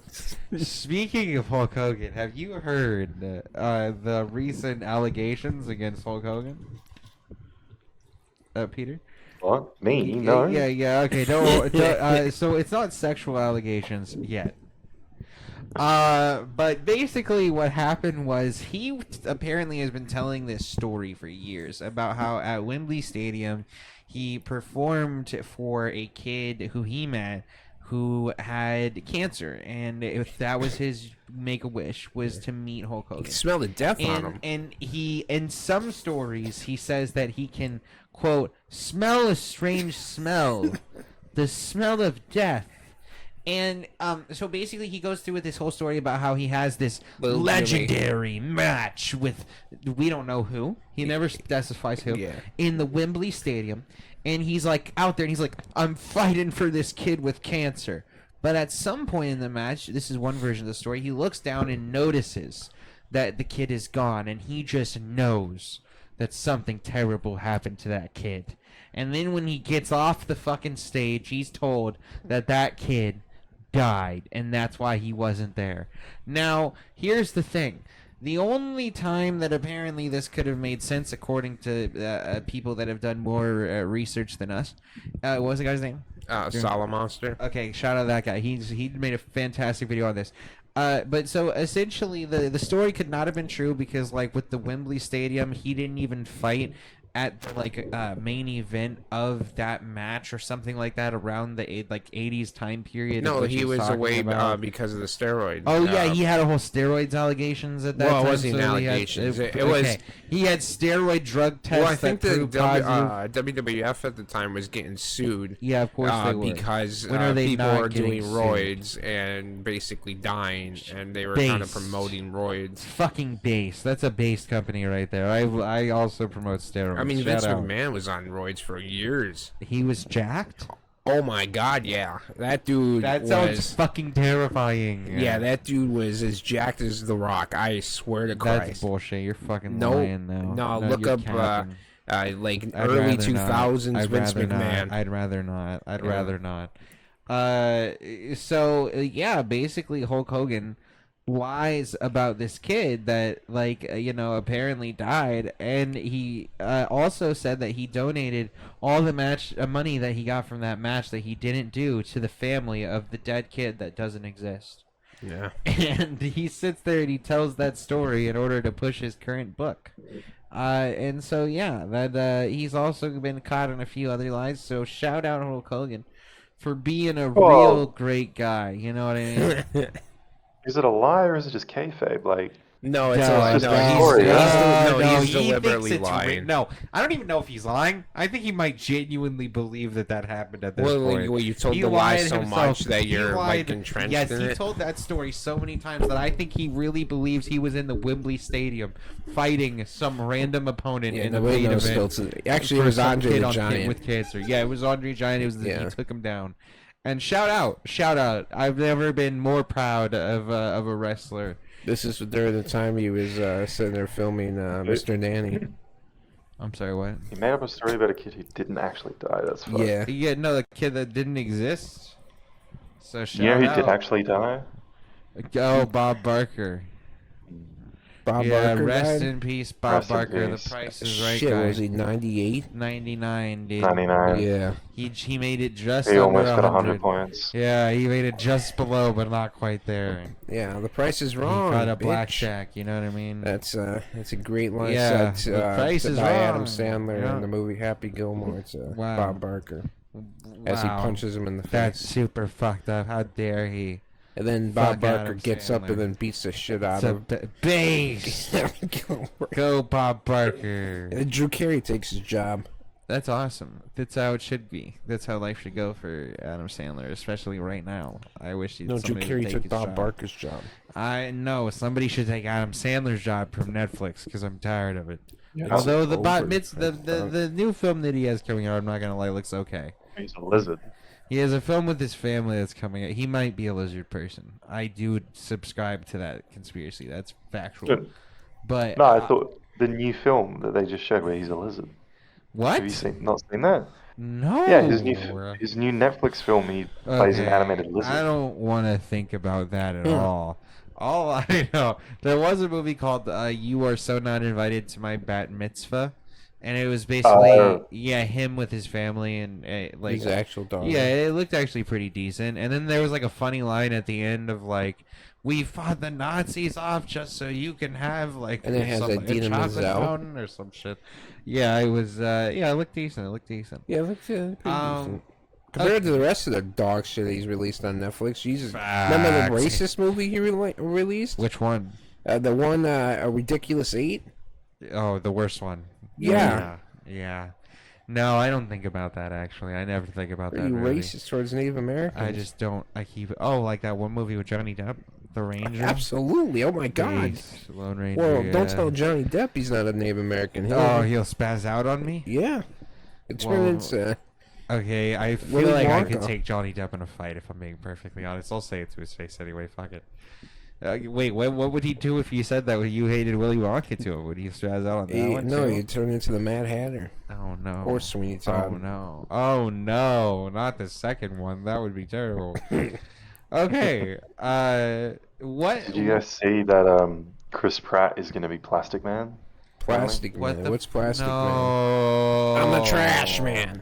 Is that the same I don't thing? want to. That sounds fucking retarded. What is the Plastic Man? I don't know. I thought you would know as the comic expert of the group. I've never heard I was of thinking Plastic surely Man. Plastic Man is So, famous. I'm if Chris pretty Pratt's sure- gonna play him. I heard of the Tick. Hold on. No, I remember Plastic Man. So Plastic Man is one of the most powerful heroes because I've been watching a lot of comic shit. In DC? Plastic Man, yeah, he's in DC. He's one of the most powerful heroes in DC. And one of James his Gunn so there's a gets Chris Pratt contingency again. plan. There's a contingency plan like from Batman for him where he like can melt him down in order to put him in a jar because like he's whole he can morph his body in a similar way to like the dude from Mr. Reed. Fantastic. Yeah, Rich Reed's from Fantastic Four. So he can morph himself and do all this other shit. But also he's technically immortal. Like you can only freeze him for a little bit. You can't kill him. So he's like one of the most powerful people in the MCU. That's so pretty anyway, yeah, like but the problem is his name is Plastic Man, right? Like he also doesn't look that bad. Like see, this is what he looks like. I like how he looks. But Apparently, I just there's like a don't couple want- options. That's like the prevailing one, but he could also be Booster Gold, Okay. Booster. which I thought also Who wants sounded dumb. Booster? No, you need the. It's not Jingle All the Way. Jesus. Well, you're boosting. You do a Jingle All the Way reference every other fucking podcast. It's okay though. It's a great movie. All right. Anyway. Yeah. I mean, James Gunn is basically so he's just gonna find a bunch of obscure characters that nobody's made a movie out of in terms of DC. I don't even think Plastic Man's actually that obscure for like comic fans. Like he's actually shown up in like 90% of the DC shit that I've watched for some reason. Like they have all those weird comic channels that do all the shorts. He shows up in a lot of the shorts for some reason. But like I don't know. I just don't. There's some of these characters that are just really fucking ridiculous. When's the first James Gunn movie? It's gonna be a minute. Is that the one? It's supposed to. I mean, be it's the Superman, one, but right? that's gonna be a minute. I mean, he shouldn't be allowed to write it right 2025. now, right? No, I mean he can write in the comfort of his own home. Nobody can tell him, I guess, not to write in his own home. But he But can't isn't start he, shooting. Is he allowed to write it? What do you mean? Well, usually James Gunn does write the script writing for his strike, right? movies. Oh, I have no idea where. I mean, he can set the script up and everything. And, I mean, he's have kind it of like a prepared. director, so And he maybe writes- under And the so when the director strike side is of things- over, he can be like, "Hey, I Because got that technically, very fast. directors can double as writers, but still be paid under director, right? So, like theoretically, Yeah, But, like I feel like yeah. he could write the concept, but the screenplay usually he co-writes, right? Yeah, he. But he typically, wouldn't- so then he wouldn't be able to really have anybody else on it with him. Or I did don't he know. just write? He might have I wrote don't- Peacemaker by himself, I- as he well as the might have. Suicide Squad movie. But by the way, yeah, 2025 is when that's supposed to come out. But now with the writer's strike, I don't think that's gonna happen. Peacemaker with George Clooney? We don't. I don't have. You know what I mean? I don't have the What's energy. that? I don't know, man.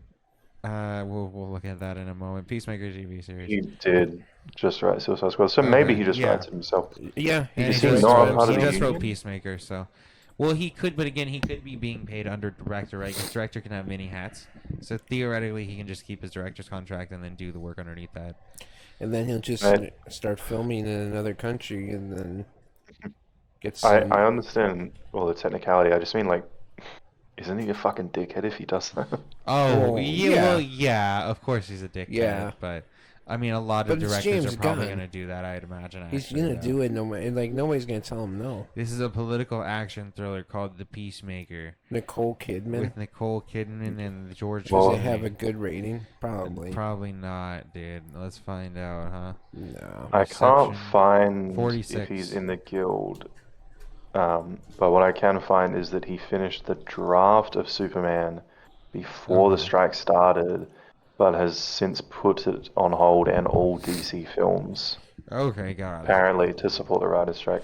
Well, hey, that's So it's cool. probably delayed, but they haven't even announced a proper date yet. So Okay. Um, Yeah. I mean, well, I don't know. Yeah. There's I'm worried. like that's the end of the PC. summer movies, and I don't know what's still left coming out this year. I mean, I guess I don't I'm gonna think watch there's Rebel much, Moon. right?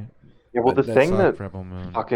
the thing They that have fucking is pissing me Spider off Lady. is like they're trying so hard not to change anything. Like Disney is planning to release a Mandalorian Ahsoka crossover film, which I'm sure you guys have heard about, like putting everything together in like an Oh MCU no, style thing. that was my nightmare. I didn't want that to be real. Yeah, Jason really didn't want that to I happen. had said, I Um, swear to Christ, that they fucking crossed the Yeah, stupid and then I literally Mandalorian show, said they will which do is that. absolutely terrible. Yeah, he said then. I immediately said that's what's gonna happen. Yup. Here it is. There it is. Yeah, There so it is. but instead of delaying it and delaying the shows, what they're doing instead is canceling Mandalorian season 4 and Ahsoka season 2 to just Combine then they're them? going to put those scripts into the movie Didn't- and keep the oh, movie still in no. 2025. But it's like, why don't you just delay everything and continue? But they're like, no, we Yeah. can't delay. We just cancel stuff. We Did just don't nobody do it. learn from the Defenders? I'm confused. I like that was a big issue with Netflix's Defenders. It felt like it was all just rushed out because it just felt half baked, and Well, it seems like they're probably gonna like, be I like, feel Well, they're just like yeah, go they're ahead. just guessing. Like even with the Marvel stuff, right? Yeah. They've only delayed their upcoming catalog 1 year, but the strike's already been going for ages. If the strike could easily go for longer than a year, but they won't delay shit again because they're not delaying Avengers 6 past whatever date. So they'll just start condensing stuff. We'll get like 6 Marvel films in a year at one point. Like that's their Yeah. problem. They're like, well, we have this like fucking 20-year plan. we can delay like the Marvels 6 months, but we can't delay Avengers 6. So, you know, fuck it. We can't delay the Mandalorian movie, but we can cancel Mandalorian season 4. Fuck it. Yeah, Or this like is not fucking like the quality's gonna get Ahsoka better. season No. 2. Yeah, who cares about the quality? It doesn't Disney matter. doesn't. They Just haven't get given it a out. shit in years. Just get the project out. That's the only thing All that these matters. companies, like I saw today, like all these companies have so many issues with their fucking new shit. Like Disney doesn't care, Netflix doesn't care. Like I Yeah. saw fucking Has Netflix ever I mean- cared? I don't think Netflix ever I cared. don't think they've ever cared either. fuck Zack Snyder as well, because I saw him doing like a promo about how it's good that Rebel Moon doesn't have a theatrical run, because theatrical runs are kind of like pointless now. And I was like, this my motherfucker. God. But Rebel Moon apparently was made intentionally to have an extended director's cut from the start. And I was reading this article. That's not 5 hours. that's not a director's cut. It's not a director's cut if not? you make the film to be 3 hours. Oh yeah, obviously. That's just It's a the way director's they cut work if you go back and cut it afterwards. But like, they're like, yeah, we intended to have like a Justice League and a Zack Snyder version. It's like, yeah, that's no, just you're a just theatrical cut and an at-home cut. That's the only difference typically. yeah, you're just like, it seems like they're releasing both cuts Yeah. on this date in December, and one's just like 30 minutes shorter. That's not how it. You've just released That's 2 versions of the weird. movie for no reason. There is no Yeah, director's that's cut. really weird. What would stop a studio from taking a movie that's already halfway done and then just using AI to like make Timothy Chalamet for the rest of that Wonka movie? Because there's no fucking way that movie's done. Mm-hmm. And if everything's supposed to stop, then that movie should not be coming out anytime Yeah. like this year. There must be like, not only do directors get paid and shit, but there must be like something in their contracts. Because I remember Nolan and Villeneuve and stuff when films were getting released on digital, they were like, "Oh, this sucks," blah blah blah. The strike's going on, and like June 2 got delayed today, and they're doing press about it. And he's just hyping up how good the film is and how good the performances are. And they've got the director talking about different actors' performances because the actors can't talk about it. But he's not mentioning the strike. Like, it's really getting to me a bit because I really respect these directors, but they're just like, they must not be allowed to talk about it. Because I feel like, how can you promote June 2 being delayed and say, yeah, it's fine because this actor gave a great performance, but that guy's literally on strike and you're just not going to mention it? Like, Yeah, I would no, imagine that they're directors not allowed definitely to have do to it. have a Sure. different union that is not on strike Well, they right do now. have a different And union, they're that's only, true. and they only care about themselves, which most directors, it's the same thing. Once they get like their contracts are very cushy, so there's no reason to push it for them. That's why. Yeah. That's the main. That's thing. why It's James, not- like it's Christopher money Nolan, talks. has not said a single word to support Like, writers or Nor actors. has he ever given VFX artists. James credit. Gunn, he's That come was- out and said yeah. he supports the actors and writers on like Twitter, but Shouts out James Gunn until he fucks that over. again, he's probably gonna sit there and course find he a way around things because that's That's how the life studio. works. I mean, he can claim the studio forced my hand, which you know, I think Like, you're the gonna hear. directors have too much. Studio. The directors have too much money. Like, I was reading production of Oppenheimer after I watched it, and I was messaging Rocky, like, I understand why Nolan hasn't said shit. Even when people walked out at his premiere, he didn't say anything, because he gets 20% of the first dollar gross of Oppenheimer. So he's made 140 million This is Yep. off of crazy. Oppenheimer without his salary included or anything. And like, it's Yeah. only been out for a couple of weeks. Like, that's just fucked. Yeah, he's got Like, no fucking money. wonder. Yep. Yeah, no wonder he doesn't give a fuck. Yeah, money talks, and that's gonna for most directors. As long as you're an established director, which is who you're not hearing from the most, then yeah, they have some level of. Yeah, because cushy Spielberg contract. hasn't said anything. Yeah, most happen. Most of those big directors haven't.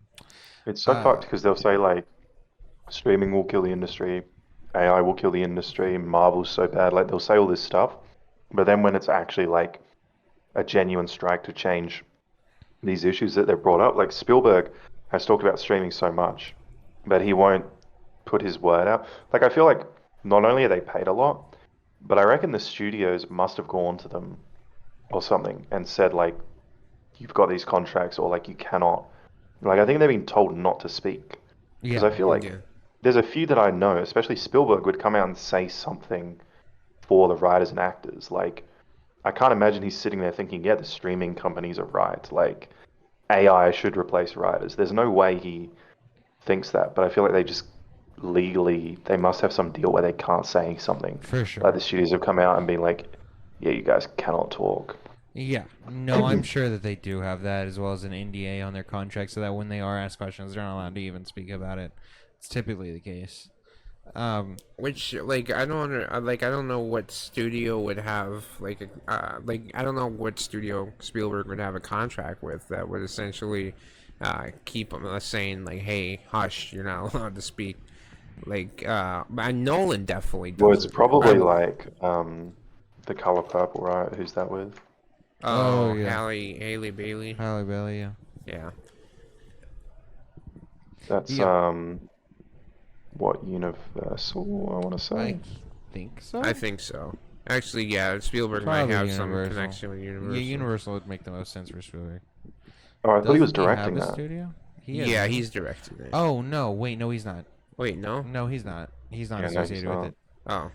No, he's not. I remember But that. He it's, did the I first mean, one. it's probably like, like Universal, who just released The Fablemans, come to him and say, like, if you fucking talk, your next film is not getting released by us or something. Like, I'm sure they have productions underway. Like, he's probably signed a deal for his next film, and that whatever studio it is just like, do not talk shit, or you Yeah. will not get our money.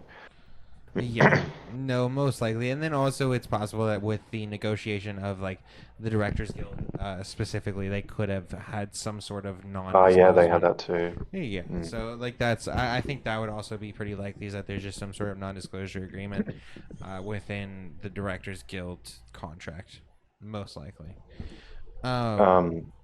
But speaking of Nolan, I did watch Oppenheimer. Okay. I thought it was pretty good.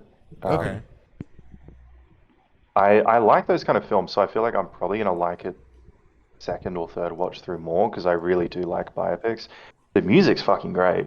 Yeah. Music is really good. I thought it was Ludwig's first composition, from the way people were talking about it, but he's done like a bunch of films Okay. before this one, like Tenet and shit. But I thought he literally went from being Gambino's producer to doing this film.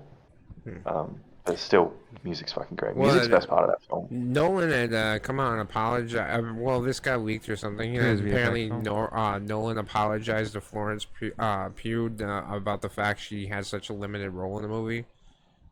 But it's like, bro, you wrote it, you directed it, you kind of chose if she had a big role. She didn't serve any real purpose. I mean, there's some slight purpose to her character, but for the most part, I feel like if you took her out, like, it wouldn't have mattered. Yeah.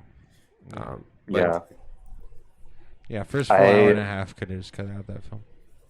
Yeah, it's a really weird one, because I feel like on the one hand it's really good, but on the same hand it's overhyped.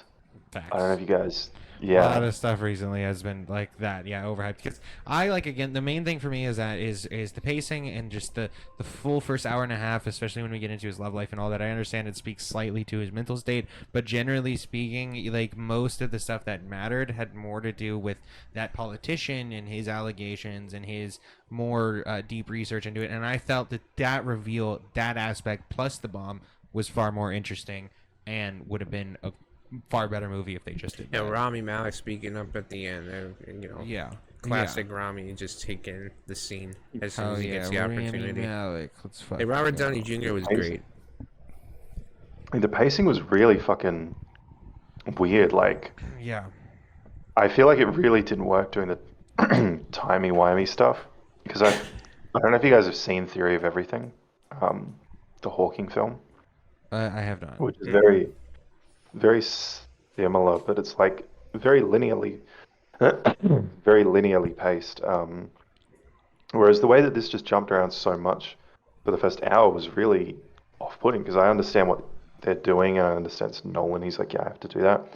I feel like it would have just made more sense to be more linear, but I guess in the back half, when they're cutting between the bomb and the speech and Rami Malek and all that stuff, I was like, okay, the payoff is very good, but not only does the first whole like act, hour and a half, cut between so many different time periods, it cuts from like in the same time period, like jumping years and months, and like Yeah.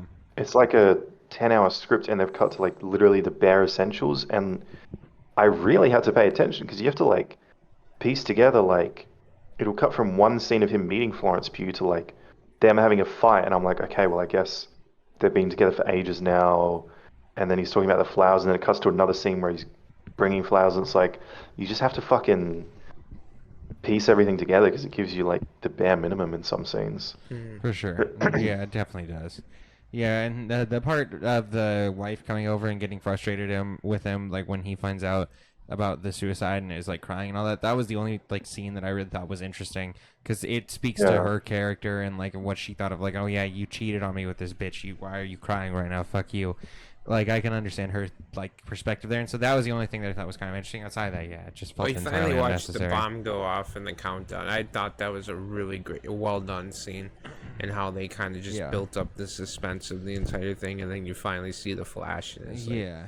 it's a really good, and Matt Damon did really good in it too. Yeah, Matt I Damon thought was Matt great. Damon I was liked great. Matt Damon in that. They I don't know if this is a like hot take, but I didn't like the explode. Like I didn't think the explosion was anything spectacular when they did it. Because it's like there's some massive thing about it being practical, but I feel like when I watch like in like Mission Impossible when Tom Cruise hangs onto the plane, I'm like, wow, that's practical.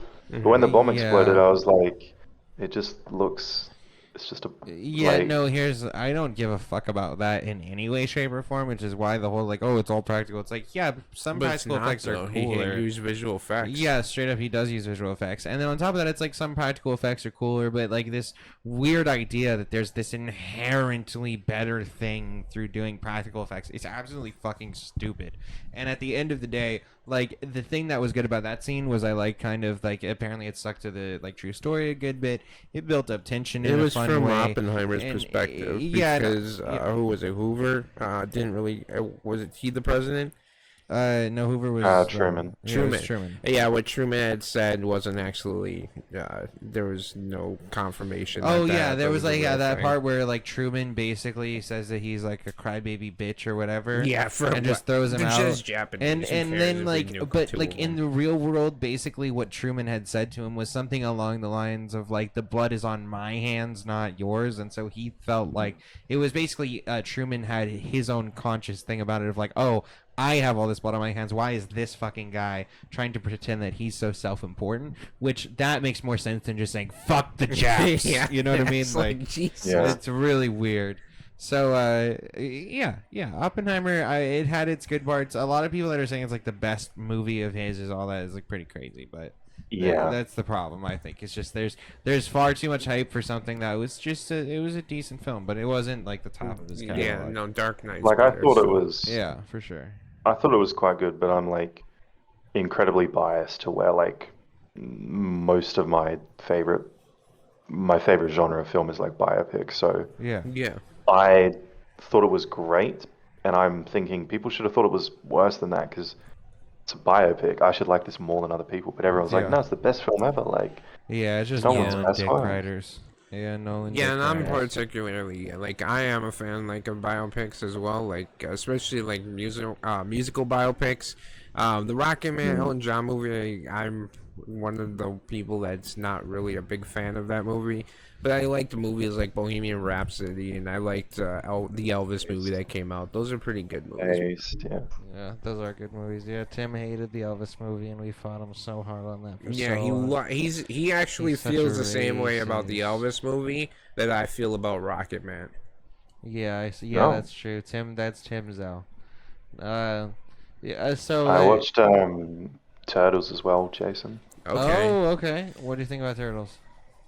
I thought it was good. I'm interested to see how it ages since a lot of the jokes were dated. But Yeah. That's true. isn't the Turtles' usual premise involving the Foot Clan and Shredder and stuff? Mm-hmm. And this is like a different interpretation of it? Yeah. Because I thought I didn't love the interpretation, especially the end, like moving forward, knowing that they're making like 3 TV shows and 6 movies or whatever the fuck. From everything I've seen, the animated shows I grew up watching, and I'm not like a massive Turtles fan, but I've seen a bit. Like Bebop and Rocksteady worked with Shredder and like the fucking they were tentacle heavy alien villains. guy. Yeah, they were. Well, heavy Yeah. Shredder's the one that created Bebop and Rocksteady. Yeah. traditionally. So, And like yeah. They did do a in the big show I rewrite with all watched, that. in the show I watched as well, like Splinter, like became a karate guy watching like he was like the pet of like a karate guy, which I thought was cool. But in this one, it was like a joke, like they watched a little TV program, which Yeah. I didn't love. When you go back and watch the original Turtles movie and you see, like, I don't know, I can't remember what the fuck they use, if they used an animal, like, animatronic, but you see, like, this little rat fighting Kung Fu in the original Turtles movie. It's in my head, it's like one of the funniest scenes I've ever seen. But because his master dies in front of him. His master was somebody who did watch kung fu movies and kind of I think that the thing too is that the movie knowing that they're going to be doing all these like spin-off shows and movies, that's not cool. I thought that it was going to be just like a one-off type situation, obviously. Like Spider-Man. I thought maybe it it's spun off one other thing. Maybe a sequel. Yeah, I thought maybe it would spin off one thing, maybe one sequel, but obviously if they basically wasted a good portion of villains, and they did so like planning to do so many more projects, that just seems like not the best way to go. I quite liked the movie for the most part. Like I thought it was like a solid 7 out of 10, but then knowing all their plans and stuff, I have a lot of gripes with the setup and stuff that they've done, especially like I was fully expecting the human that saved Splinter. I was like, oh, this is where they're going to introduce Casey, like the one guy missing. And then it was just a random New Yorker. And I was like, felt like kind of a missed opportunity because even there's no April Casey in the O'Neil, film. definitely April O'Neil is definitely different from like the cartoons and that. Yeah, for sure. And like a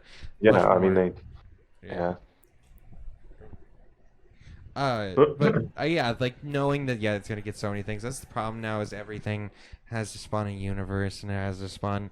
They're making a Monopoly movie. It's like, dude, what do we? The fuck is gonna watch a Listen, if actually absolutely nobody, unless it's like killing the Monopoly Man in a horror movie. I don't know. I don't see how you can make the Monopoly Man. Yeah, he's just a bad rich man. Yeah, and they attack the rich man and take the money back, like they're taking down the Monopoly. That would be absolutely lit. Or he's stuck in the board and he has to go. He still rolls the dice. No Jumanji Monopoly. I mean, I don't know how you make it in the first place. It's just got to be a horror movie. Listen, the only Monopoly Man movie that I enjoy is Ace Ventura: When Nature Calls.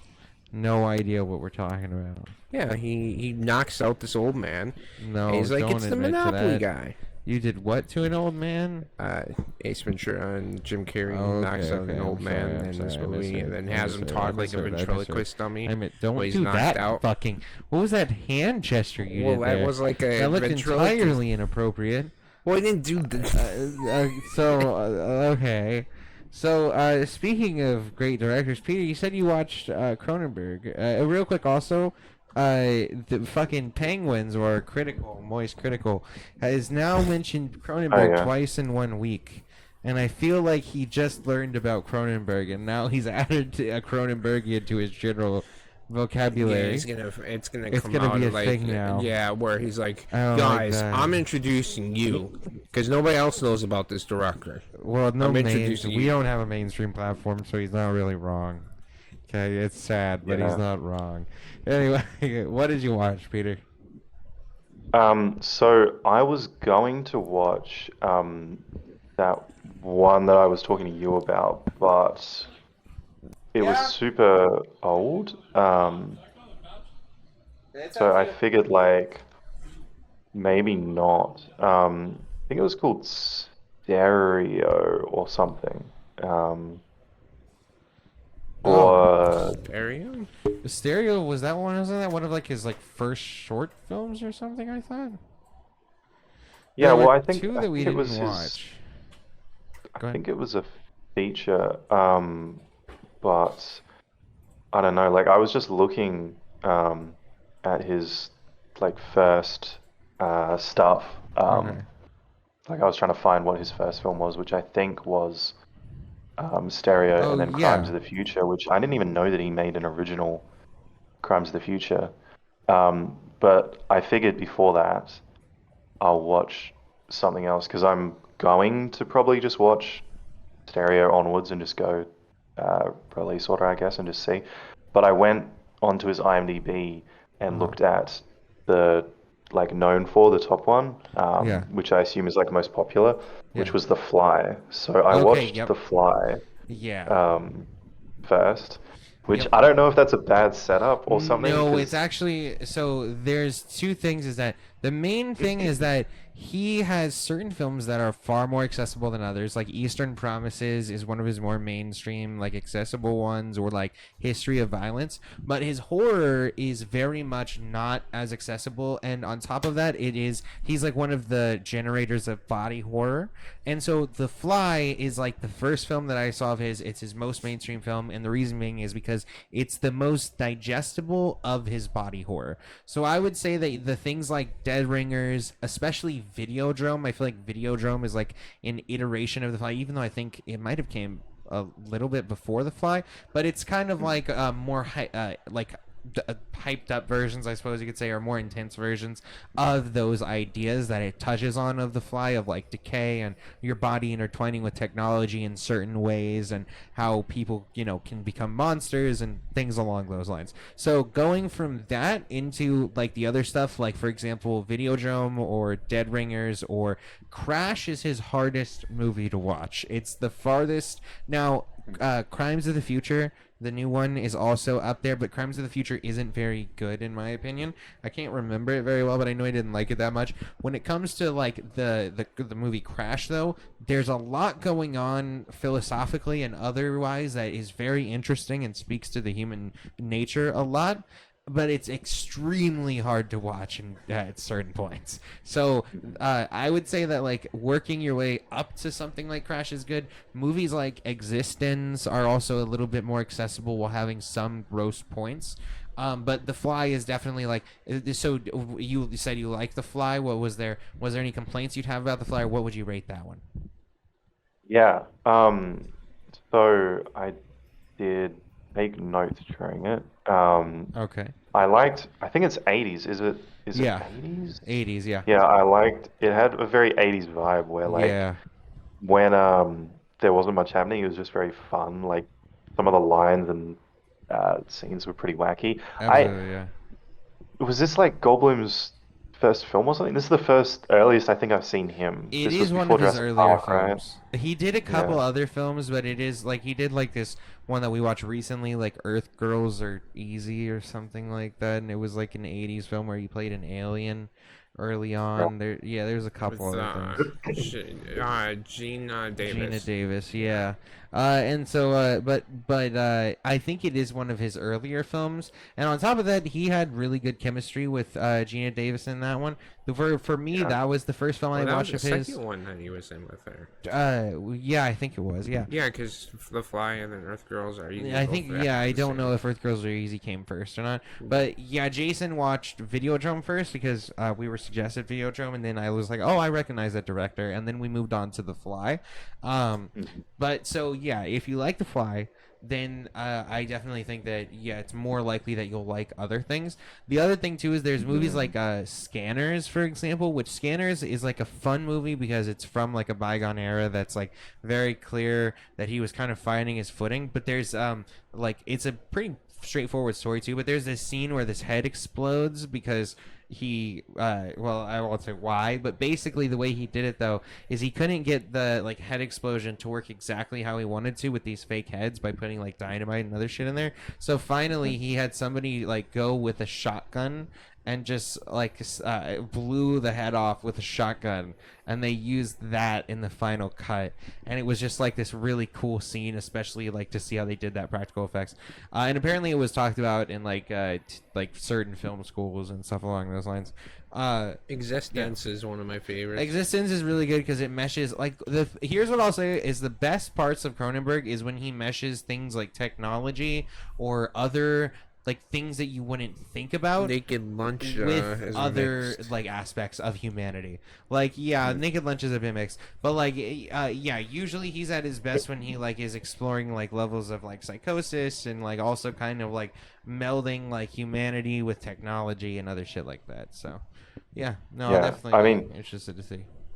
I've only seen Goldblum in recent stuff like Ragnarok and Jurassic World. I mean, obviously Jurassic Park when I was a kid, but like he was really good in this, especially like when they start having coffee and he's just like fucking chatting absolute bollocks about like scientific stuff and how he's awakened. I was like, what perfect casting, like. Oh yeah, no, that movie is completely great casting, and it was also just kind of like understandable of how she like cares for this guy, but as he like fully morphs into a monster, it's like it becomes more and more tragic as well because he is a nice guy and like you want to see him like get the woman and all that other shit, but like it's clear that he's just not gonna make it out of this. So and then the final like prop of when he becomes fully the Fly is pretty crazy looking as well. The fucking final stuff looked fantastic. Yeah. Was he dubbed over or was he in like full I believe he prosthetics was and in stuff? full I think he was full prosthetics. prosthetics. I believe he was in full Crazy. prosthetics. It looked like nothing like him. You know it did. I was like, is that like a different guy? Like, what the fuck? Well, and then also like there's that's one of the cool things about a lot of those Cronenberg films. Like for example, Videodrome. There's this part where the guy is kind of going losing his shit, and he looks at this what is it, like a VHS tape, and the VHS tape starts like moving in this way that looks like he's like tripping balls. But I was like, how the fuck can he do that? And we watched it with Tim kind of explained like, like they built a mechanism under there with things to push up and it's just rubber, and like the way that the special effects are done make it look really fucking like crazy and insane. So it's pretty cool. Yeah, I mean, like, I I kind of knew Cronenberg. I'm glad the way that this came about because I sort of knew Cronenberg ages ago when I came up with watching all of this stuff. Yeah. But then when you mentioned it when we were doing the podcast, I've kind of forgotten. When I started watching this film, I didn't really know what it was going to be. And like halfway through, it was just really like a drama, and then he got spliced and started like becoming like a sex god, and I was like, I don't know what this is going to be, but I remembered like Cronenberg references from like Simpsons and Rick and Morty, and I was like, I think it's going to become a horror, and then he just like fucking starts like peeling his fingers off, and like takes one of his nails off, and just like shit goes everywhere, and I like was fucking. Dude, that was not. It might not be good watching.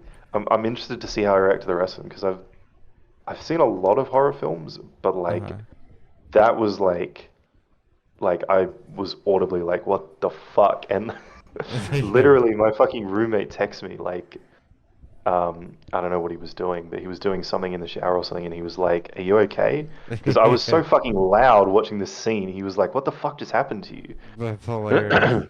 But it was gross. No, dude, yeah. So there's a lot of stuff that's like body horror based. Like for example, there was this one that was it had Sam Neill. Sam Neill has a lot of good horror movies, but one of the main ones is this French one, and I can't quite remember the name of it. But there's like a whole fucking scene where the wife is basically being taken over by like this entity of lust, and she like is going absolutely insane, and she's like cutting like something on like this tray or whatever, and she just starts cutting into her arm and like just doesn't react and just continues cutting. So that's the thing, is that like the body horror aspect is like hard to watch at points, but the thing is they do it. Cronenberg specifically does it in a lot of really interesting ways. I feel like there are a lot of versions of body horror that have been taken that don't really say anything about human nature or Crimes of the Future. Yeah, like Crimes of the Future, for example. I think it does a lot of gratuitous stuff that it tries to build up this message and this idea of what this world is, but in effect, all it really does is add up to this like really gross fucking film that has some stuff to say, but is really just kind of overtaken by the gory imagery. So I think for the most part, most of his other films, though, including like even Crash, they do go deep into that shit. But a lot of them mix, like other technology, human sexuality, various other things. And the best way to do it is to just go in and then not know what is going to happen at all. Because that's the way that we went in for him, is that we just kind of tossed him on. And 99% of the time, it like goes crazy. But it's interesting. And then also, like, for example, the reason that we did that too is because with Videodrome, it kicked off a thing where we would just pick random movies and then just go from directors that we liked and just go into them totally blind, because we had such an interesting time watching Videodrome. It was basically recommended by my father, and we went in and didn't know what the fuck it was about, and the whole time we didn't understand really what was going on fully, and you kind of have to go back and piece it together through Easter eggs and stuff to a certain degree. And so by the end of it, when it ended, I remember I asked Jason what happened, and he said, well, that happened, that was it. And I was like, that's it? There's no more? And it was like, yeah, no, that's it, there's no more. And so that led to a whole rabbit hole of reading everything about that, and then we just went into all his other films, and it is a really fun of experience. And the same thing I would say with like David Lynch. Like I just tossed I love Mulholland Drive, and so I just tossed Jason into Mulholland Drive, and then there were some other ones like Blue Velvet that I hadn't seen, that we went in kind of blind and watched. I like a lot. Blue Velvet was good. Lost Highway we both went into completely blind. Lost Highway was fantastic. Inland Empire, you don't. Inland Empire I don't care for as much, but there are definitely like a lot of directors like that too, like the guy who did Requiem for a Dream, I think it's Hodorowski. There's like a couple other people too that did like the Holy Mountain and fucking Holy Blood or something else, I think is the other one called. There's like a certain surrealist horror. Or like David Lynch did the fucking Elephant Man, which was like a weird movie for him to do, but actually turned out really good. Oh, Eraserhead. Oh, that's one. So yeah, at some point you'll have to watch Eraserhead. That one is probably one of my favorites of all times as well. But yeah, that is the interesting thing, especially about like all these like older movies, is just going in not knowing what the fuck's going on. Because in the 80s, when they like totally, in the 70s, they were allowed to do shit. They released a lot of like the laws surrounding like morality laws, and they were like, all right, artists can do whatever. But in the 80s, like, they really were like, okay, we're going to start pushing shit. And so, yeah, there's a lot of interesting films that have come out of that, for sure. Yeah, like, somehow I hadn't seen these. Like, I've watched, I have, like, a documentary. I don't know whether you guys have ever seen Video Nasties, documenting the UK crackdown in the 80s when they started banning horror films. And then, I have an idea of it, yeah. And then I watched a few of those films, but yeah, they weren't as fun as this. And, I mean, this has some great stuff in it, like fucking, what's the line towards the end where he's like, I'm a fly who dreamt that I was a man, and now I am awake, or something.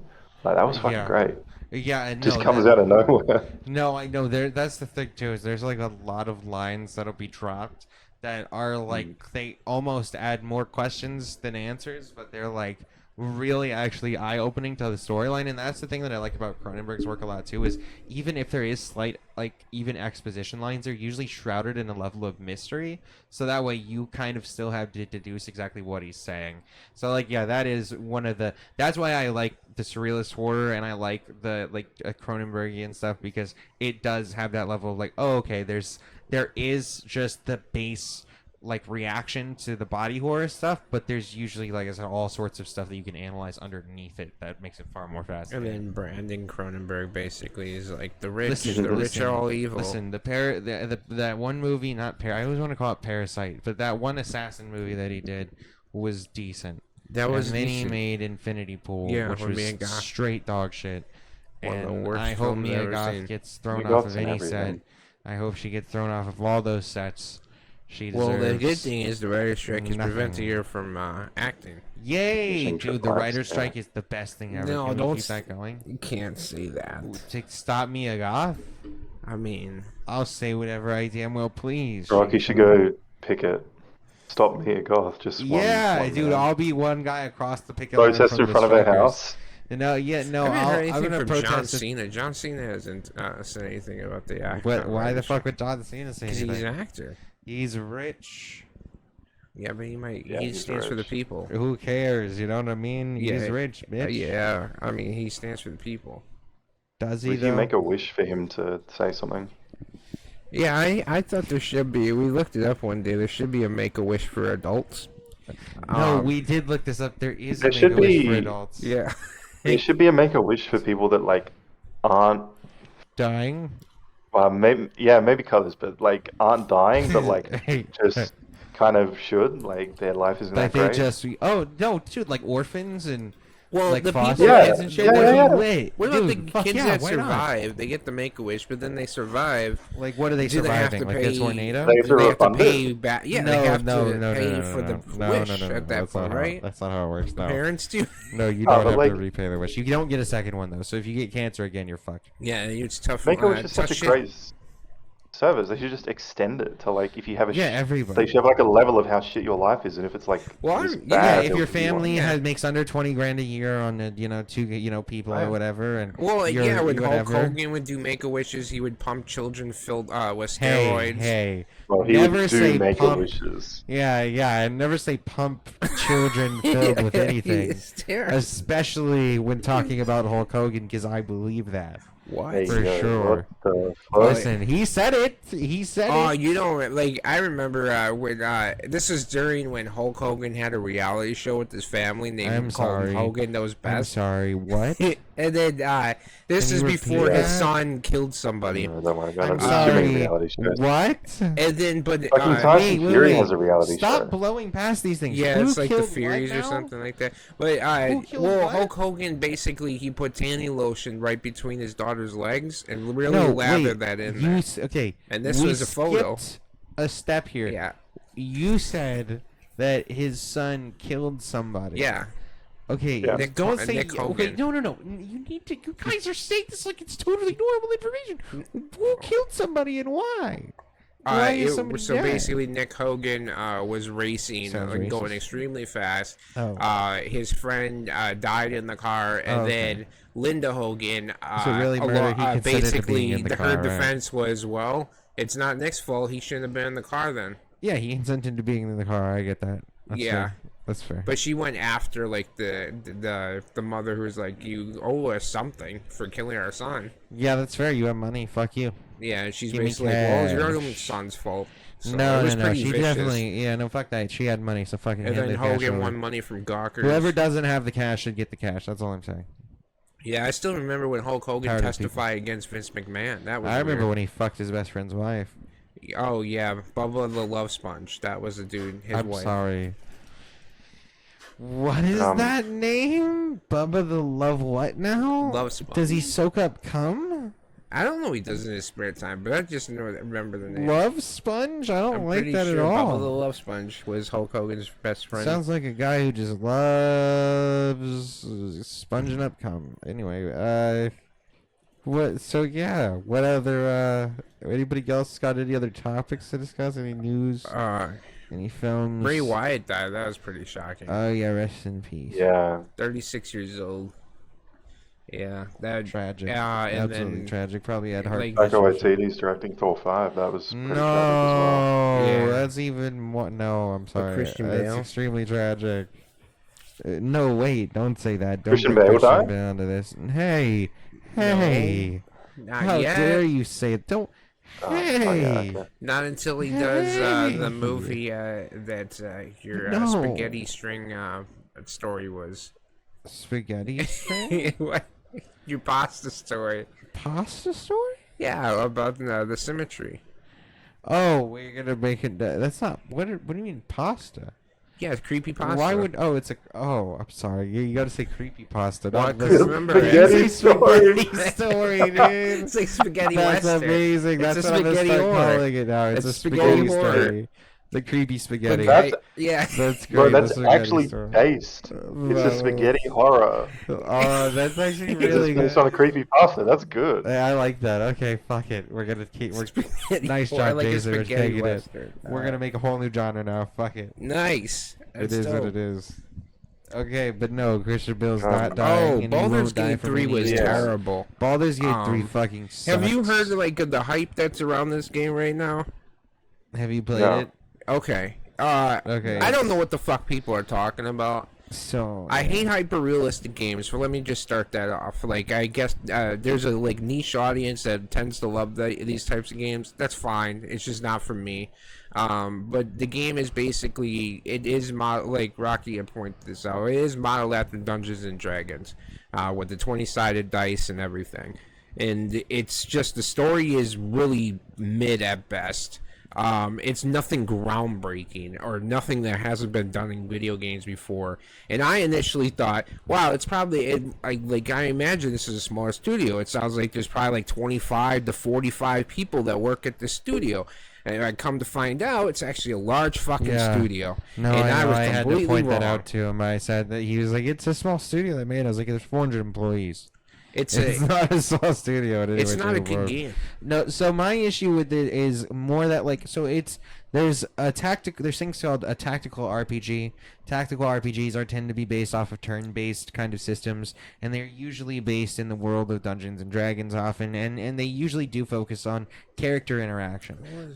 For the most part, I like action RPGs. I like the ones where it's like, RPG aspects mixed with live action combat for the most part, but I think there is like a small niche audience that is out there that looks for tactical RPGs. But so the problem with, for me, Baldur's Gate 3 is that one, the combat is slow, it's boring, it doesn't feel like you need to have much strategy, and it more just feels like a click wait type situation. I think that they do have some really interesting character interactions as well as ways that you can interact with the world around you. However, I think that they take it to like a really drastic level where instead of just having it be like, oh, you can interact in slight ways, they interact in like really intense ways and set up like these random rules around the fucking thing that don't make any sense. So for example, one thing that really pissed me off was that you come upon this camp where there's these goblins, and you go and you kill the goblins. And the goblins are attacking the village. Goblins are attacking the village. So after you kill them, you go and you loot everything up to that point. So you go and loot them. You always do that. Yeah, of course, you loot everything. So you go and loot these goblins, and then all of a sudden they come out and arrest you for looting the goblins, but they don't care that you just killed 20 goblins. They just care that you were stealing their shit. And then they put you into this fucking stupid goddamn prison simulator where you have to break out and figure out what the proper button is. The actual like controls, because they go for all this hyper interactive type shit, you have a button for punching, you have a button for kicking, you have like 12 buttons and per wheel, and you have like 6 wheels plus another wheel that can take you to your inventory It's as like they well as took change the all your MMO, weapons. like the variety of an MMO, and tried to dumb it down into like these Yeah, weird wheels that It pop didn't. up. Yeah, and the whole time like it felt kind of arbitrary, the various different things that you could do, and it felt arbitrary the way the rules were set up. The writing was mid because again, like there were that aspect where it's like, why the fuck are you arresting me for this? You should be arresting me for murder. Or like they have this thing where you can knock out people. However, the game doesn't actually recognize that you use some non-lethal force. They just recognize that you did something. So for example, there's this girl, you can knock out her brothers. However, when you go and tell her that you knocked out her brothers, she bursts into tears that you murdered everybody. Like he took a shovel to him, like in Weird West. Yeah, and so like there's things like that they're trying for this level of immersion that just kind of doesn't exist at the same time. XCOM is a game that I kind of liked, but it has like it's a very tactical, and it's kind of like a strategy RPG. And when you build up characters, if they die during combat or the progression of the story, they permanently are dead, and then you just kind of rebuild. And I hate that mechanic, and I don't. But that was kind of the reason why I didn't like XCOM as much as I thought I was going to. But a lot of people like that game as well. There's a lot of those games that people, Valkyria Chronicles or something like that, as a tactical RPG. Yeah. Well, and I think another big issue too is not necessarily that. Again, there's nothing wrong with this game in general, right? I don't like this type of game. I went in knowing that I don't really like tactical RPGs. I don't like turn-based combat very much. So like I wasn't really expecting to love the game. What I have an issue with is everybody was saying that like this is going to change the face of RPGs as we know it. And it's like if people said, "Oh, we can," it's going to change. Yeah, and it's like, dude, if you say like, "Oh, this will change how tactical RPGs are done," I might understand that. But to say that RPGs at large, which goes from JRPGs like Final Fantasy to action RPGs like Soulsborne games to every other RPG, MMORPGs, fucking everything. It's ridiculous how hyped up this game has been, and it's literally been every single like reviewer. Everybody has been hyping this up. Haven't even played the game. Yeah, even like Asmongold, like just hyping it up, even though they haven't even played it, and just saying like, "Oh, this is the best game ever." And I can kind of understand even sometimes like why, like for example, like people that are doing action RPGs to like expect this level of interactions in an action RPG, for example, outside of a tactical RPG is ridiculous. So when people are saying, The Witcher kind of did yeah, that. when they're looking, when you have these studios that are saying like, "Hey guys, just so you know, like we are already have like this insane crunch time. We already have these issues with like not reaching deadlines. We already have all these various issues." Like expecting like these developers to add in a lot of this extra shit just because people are like, "Oh yeah, Baldur's Gate is a good game. Now every game needs to be like it." Yeah, that shit's fucking just absolutely stupid. And yeah, it's not going to change the face of RPGs in any way. No, I really want it to be a good game because I don't mind like the the Cthulhu type of storyline, and I don't mind like the fantasy element to it. Yeah, and I do like the dice like that's the dice only part thing is that's the only cool. fun part because it feels genuinely like it's a chance. Oh shit, I don't know what I'm gonna get, and when you hit it, it always feels like it's almost like gambling, except you don't lose any money. Yeah, you don't have to pay to like roll the dice. Yeah, exactly. So that's Baldur's Gate. And then we started playing Weird West, which is this Devolver Digital game, I believe. It's Weird West. That's yeah. Isn't that a bit old? Isn't that what? Like a couple years ago or something? Yeah, it's a bit old. Yep. Yeah, but we started playing it for just to try it out because we played Death's Door, which we enjoyed, and so we're playing that. That one's pretty fun. I'm liking the aspects of that, and I think it kind of taking a shovel and beating the shit out. Dude, yeah, like there's a part where you gotta go around. Yeah, you just take somebody, knock them out, drag their body out, and then you just like beat them brutally with the shovel. It's extremely kind of funny. And there's some strategy to it because you're sneaking around and trying to make sure that the guys don't see you. And Armored Core is the other one. Oh, and there's a Sherlock game, Sherlock the Awakened, that's really good and has a lot of really fun aspects. And apparently it's a remake. Deep. It's apparently a remake and it has a lot of really deep detective aspects where like you have to piece together clues and search various areas and all that's really fun. And then Armored Core. Armored Core is good.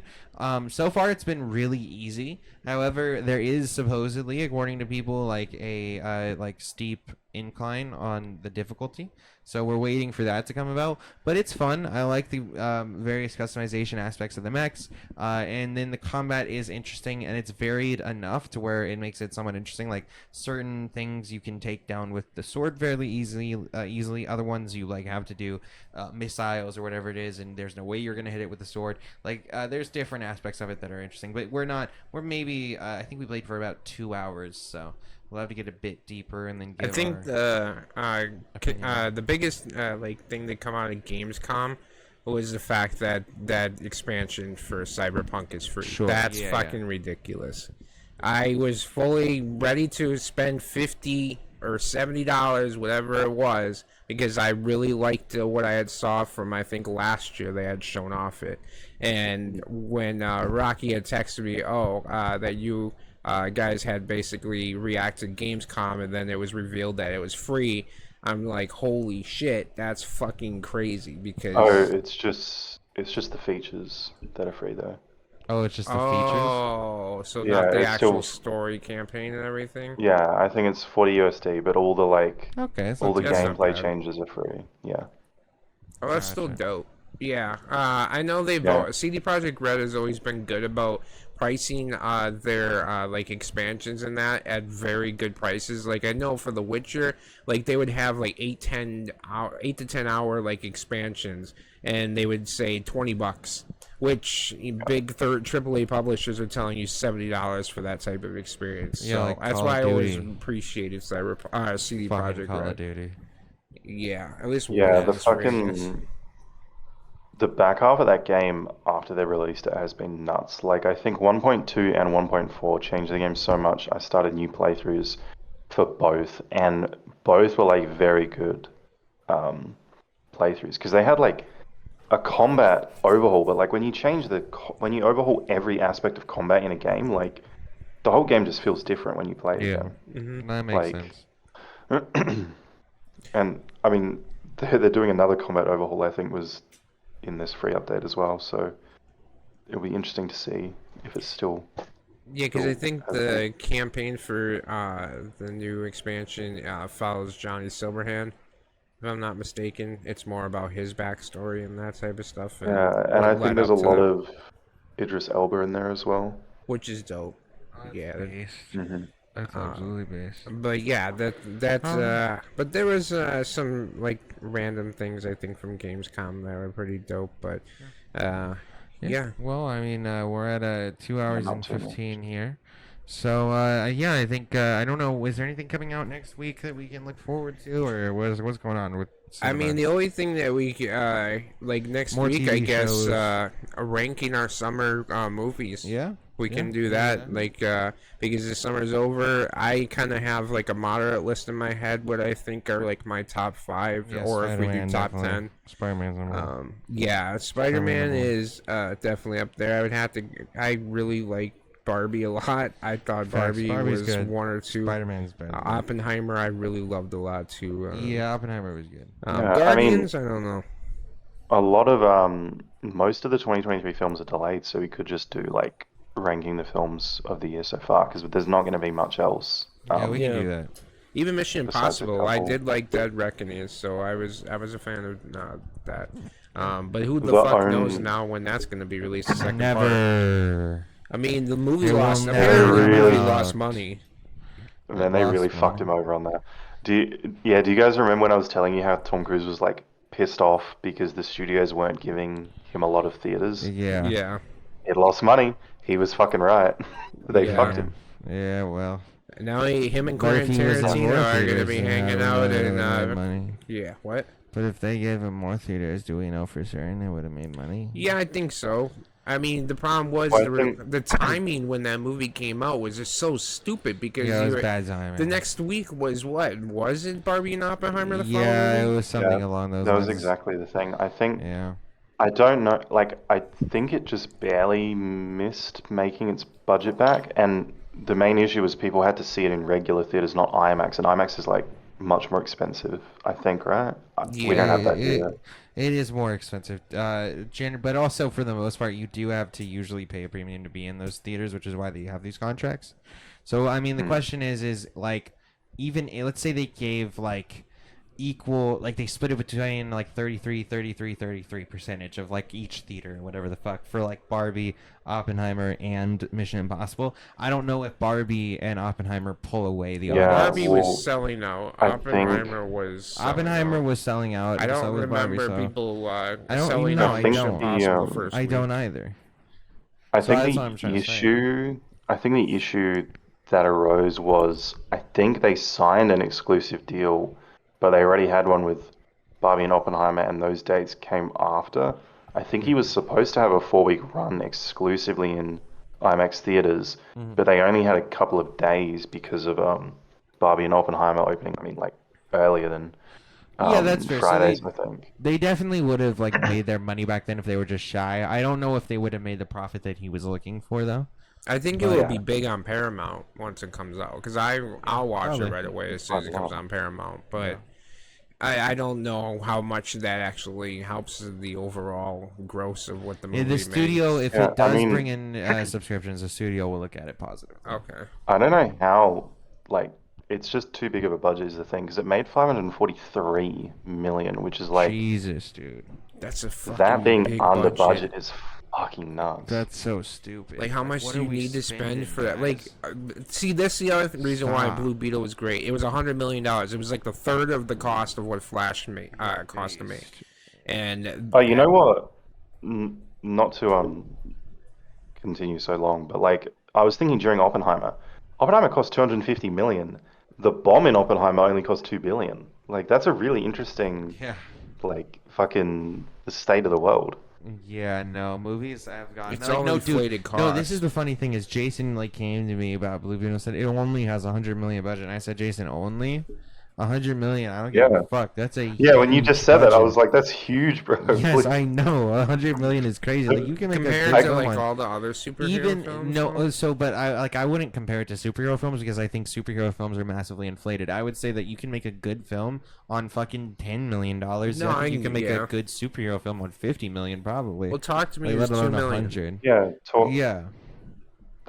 talk to me 4.4, and it's made like 60 million now. Yeah, Yeah. so that's a hell of Like that's a... good enough. Yeah. Well, it was Knock at the Cabin cost like nothing to make for Shut M up. Night, and that movie Shut made your 100 mouth. million. I made 100 million. Stop depressing me. I Like, don't know the- how we went past this, but I watched Knock at the Cabin a couple of weeks ago as well. Nice. What did you think of Dave Bautista's performance? Oh my god. It's a decent performance. Thank you. That's all. Yeah, that's what I was telling Rocky. No, it was He's a in fucking denial about horrible this. performance. We all know it was terrible. He sounded like an AI robot. The only person that was good was Ron Weasley. The thing is, I thought Shout out like Ron. Shout out Weasley. the thing is, I thought like it was. I thought it was like decent. Okay. Yeah. But I think my expectations of Shyamalan are super low Yeah, that because like I've never seen any of his like amazing films. Okay. Like I've never seen Sixth Sense or not as good as I Okay. remembered Other it as classics. But being. Yes. here's the problem. Yeah.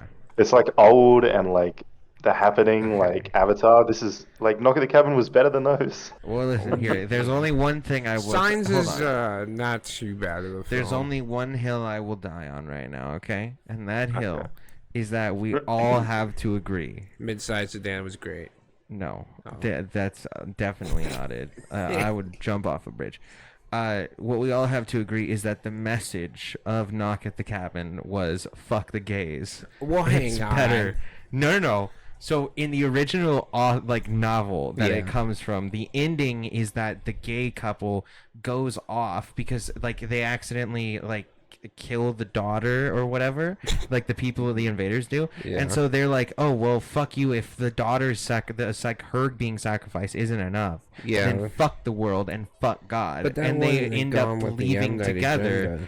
And they end up leaving together because the whole idea is, no, if Mm. I can't experience love, then that's not a God that I would respect. Hold on, you're and that's a telling great me- message. So at the end of M. Night's movie, when they say, no, we can't be together, it's the better thing You're for us telling to me separate. The guy who That's made an anti-gay aliens message. movie, like aliens movie About God, about yeah. a priest who loses his faith, Yeah, and then And gets then he it has back to find it because he again. sees the signs. or The Yeah. Happening, where they Yeah. believe God is doing this Yeah. for a reason, and it has one of the Okay. funniest car So what you're saying accident is that scenes you I've ever agree seen in with my me. life. Yeah, but so what you're saying Yeah. is you agree with it, yeah? Like Okay, go some ahead. of the memes that, like Lady in the Water, there's a meme that me and Rocky essentially probably are gonna find more music.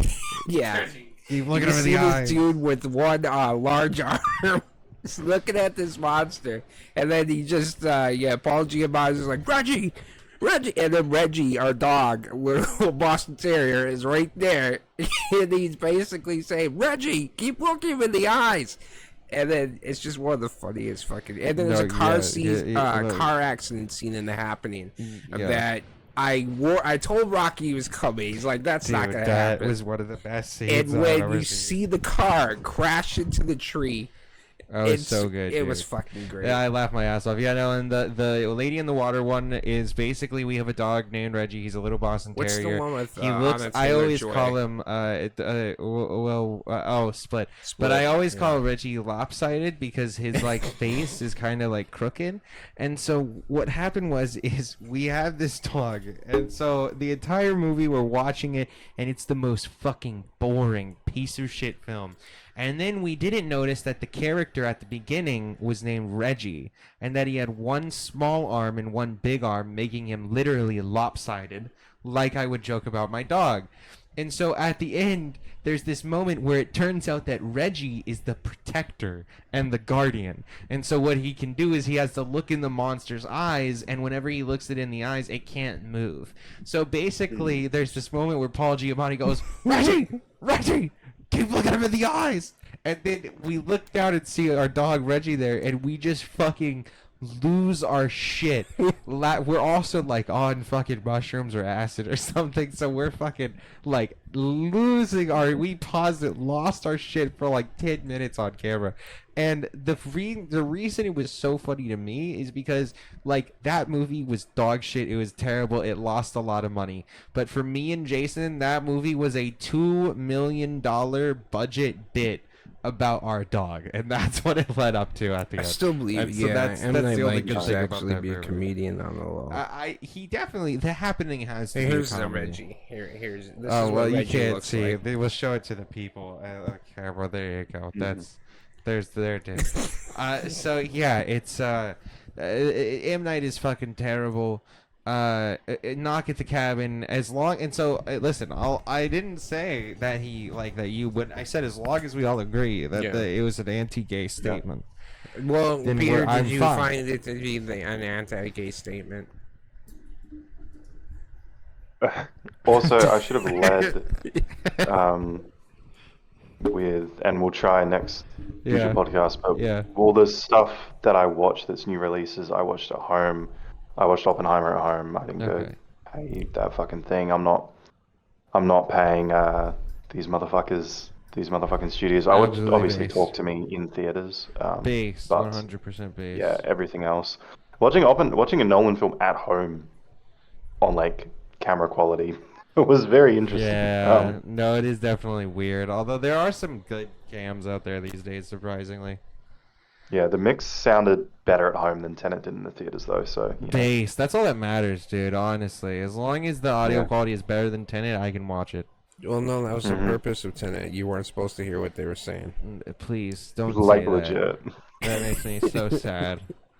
It makes me question Nolan, but he made so many great films. I don't understand how Tenet was. Anyway, we're gonna get sidetracked. That's okay. Well, so Tim is going back home. I think he's home back. Well, he's not home. He's back in Canada now. And so he's supposed to be getting his score for his film that he shot up at Vancouver Film School. So he's gonna be letting us like the school music for it. Yeah. He apparently has like this idea to do like a theme song for one of the characters and then variations on that theme song in different keys in order to give different emotions.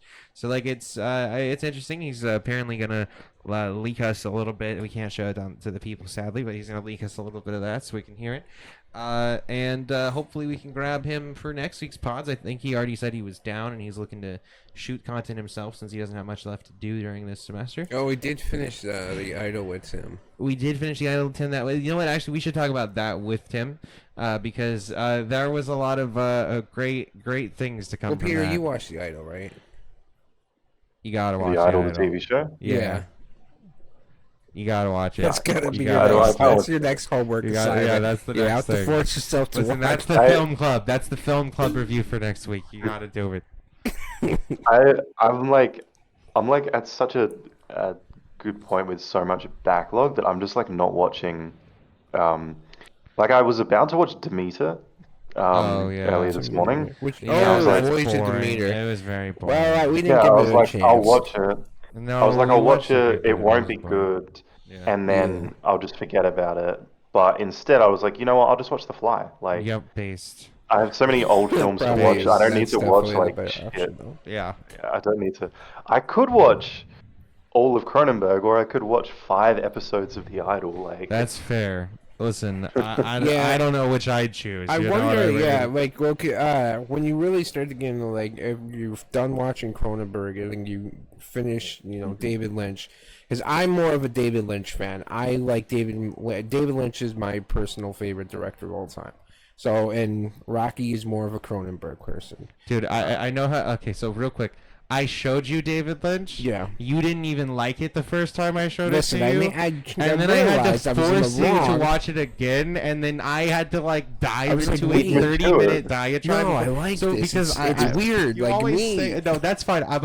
You didn't even know what it was called. It was He's I becoming love Latin. surrealist. Yeah, exactly. But it is true that I do prefer David Cronenberg a little bit more. David Lynch is my second favorite, but I do like surrealist stuff. Like probably surrealism is probably my favorite genre. I would say though. So, There's some people that try to do surrealist and It doesn't work. It doesn't because they don't have the minds for it. Yeah, but yeah, there are some people that do it that do it quite well. So, but yeah, there's also a lot of like directors that we have on the list to go through still. Or just like actors that we like go through their stuff. Roman Polanski, we have to watch Pianist. Oh, we have to watch The Pianist, even though he did a lot of terrible things. I mean, listen. And his new movie apparently is coming out. No, we don't. We can't I support wonder if that. that's actually if we filming in torrent France. we'll stream it. We'll torrent it and then we'll stream it, and then that way we can't. He gets no money, and we actually. What was take that from one him. movie we That'd be watched? There was perfect. one movie we watched recently. There was a underage girl in the movie that was naked. Yeah, we didn't know. Yeah. Sorry, what? Okay, yeah, remember? A movie, or was no, this some this is a movie. Hold on, what are we talking The guy about? is like it kind of has like Chinatown type vibes to it, where basically a guy's sent to find this one teenage girl. Her mother wants her to come back home. He winds up meeting her. Oh, yeah, and then no, these no, two no. people. It was like and a it's a really 1980s crazy fucking story. Yeah. But yeah, the girl was underage. No, when dude, it they was did very it. weird. It was this 1980s film where this girl like seduces her mom's exes or something like that. It was very strange. It was like a yeah. Steve Wilkos type I mean, it was episode. actually a good movie, and it was kind of about this corrupt like group. Oh, it had James Woods. We were going through James Woods. James movies. Woods, There you go. that's Because Oh. James Woods It's is like in his first. Videodrome. It's got to be his So, first. film, no, one it of was- his first. I don't That think it was definitely the first doesn't sound like a porn star name. James Woods. Oh No. yeah, no, dude, he's No, yeah, not no, in it's not. anything other than Videodrome Who's and a couple of who's other the good main guy? movies. The other because That's James it. Woods wasn't the main guy. Who was the main guy? I don't remember the main Dick guy's Long. name, Oh. but yeah, Dick Long. That was Dick the name. Long. Yeah, Johnny That's- Sins. yeah. That it was Dick. Well, I Long. mean, Johnny Sins has done every job, so he's probably been in that movie. There's we went through the James Woods films, and then we started going through a couple Stephen King films that we hadn't done, although we watched the majority of his catalog. But yeah, so next week I gotta we'll- go through some catalogs, some classic stuff. I'll try and watch Stereo and Crime. I'll probably finish Stereo Crimes of the Future before next Yeah, week. the original version. Shivers, and maybe I'll get through a few. I'll probably only watch one a day though, at most. So Okay, yeah, I going few through weeks. them in order. I don't necessarily know if that would be the best way, but I mean, definitely if that's the way we prefer to do it, for sure. But yeah, I mean, I don't know. Like I didn't.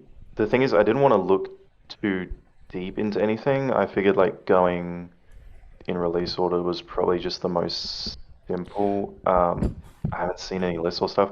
The thing is, like, I saw your listing Yeah. of like the best ones, but Yeah. I didn't want to get spoiled on like anything about the films, so I didn't look too much into it yet. yeah, no, But I that's did fair. see the top two, which I was. I would looking say forward just do I would say do like Videodrome next, and then like that would be the main one to do next, or like Dead Ringers. I would do one of those next, and then kind of just like depending on what you think of those, either go you can then go in order, but like I'm curious to see what you would think of those, because then that would make more sense of like whether or not like Shivers and all that stuff would be like more up your alley, because yeah, Videodrome and those Oh, like Gene his earlier Hackman. stuff. It was Gene Night Hackman. Moves. Night Moves. You're right. That is what it was. But yeah, his earlier stuff is somewhat Yeah. less accessible and a little bit less fun, other than like the '80s stuff. The '80s is where it gets really good. So if anything, if you want to, I would say like start from 1981, The Scanners, or even The Brood, and go up through that, rather than starting with like Stereo Crimes, Future, all that. Oh, Dead Ringers. Yeah, well, Dead Ringers is like down. Where is it? 1988. Which again, I would say next. Well, like I said a second ago, either do Videodrome or Dead Ringers, and then kind of let me know what you think about that. But if you do want to do them in order, I would say either start from Scanners or The Brood, and then kind of go up from that. Yeah. Because I mean, the thing that I noticed as well, like assuming a history of violence, I'm just looking at the list to map to the stars. Those don't seem to be horror films. Yep, his horror is mostly his early stuff, and then he like took a break from writing and whatnot, and then he kind of also went into this like the history Promises, is that Cronenberg? Eastern Promises is one of the best movies. Yeah. It's that is a Cronenberg. That's one of the best movies, but it's one of his most like it has like one of the greatest like action scenes shower in it. scenes. Yeah, with Viggo Mortensen. But yes, when he goes to his later career after Existence, particularly, he takes a step back, and like Spider is like a mystery movie, History of Violence, and Eastern Promises and A Dangerous Method are all like drama. Like Cosmopolis is a terrible film. Maps to the Stars was it was kind of boring, so I watched part of it. Naked Lunch, I'm curious about your opinion, because a lot of people are. Well, Rocky, you didn't really care for it, right? Like no, I enjoy the movie. I think it gets a little. Tim, I didn't think Tim. No, Tim doesn't like surrealist movies. Yeah, but I don't. I think Naked Lunch loses itself at the end. But otherwise, yeah, movies like I would say Videodrome or Dead Ringers, but like you can start from like the Existence. Actually, it feels like it could be a current movie too, because of the premise of the whole AI and all that. Yeah, goes into virtual reality. How do you know it's real and how do you know it's fake? Yeah. All right. Well. What do you think, Videodrome or Dead Ringers? Well, my favorite. So it's hard for me to say. My favorite is Videodrome, though. Yeah. My favorite was Videodrome. Yeah. Yeah, that's my favorite. Maybe I'll just watch that one. Yeah, if you watch Dead Ringers, I think that the TV show actually would be worth watching as well. If you like Dead Ringers, I'd say the TV show is also worth watching, even though it's not directed by Cronenberg. But yeah, I would say do Videodrome and then kind of like let me know, because if you like Videodrome, then I would say you go to Dead Ringers and then Crash. And then once you reach Crash, everything else is kind of coasting. Like you kind of hit a crescendo with Crash. So yeah, that's probably the best way to go through it. And not Don Cheadle. No, Crash not the movie. 2005 Crash, the 1996. The one that's Crash. very actually difficult to find. Yeah, you want the Crash that was given the Palme d'Or, but Francis Ford Coppola refused to give it to Cronenberg because he was so offended by the film Crash. But yeah, that's the one that you're looking for. Anyway, I was thinking when I was watching it earlier, I remember bringing it up, but I don't remember the answer. Have you seen Raw?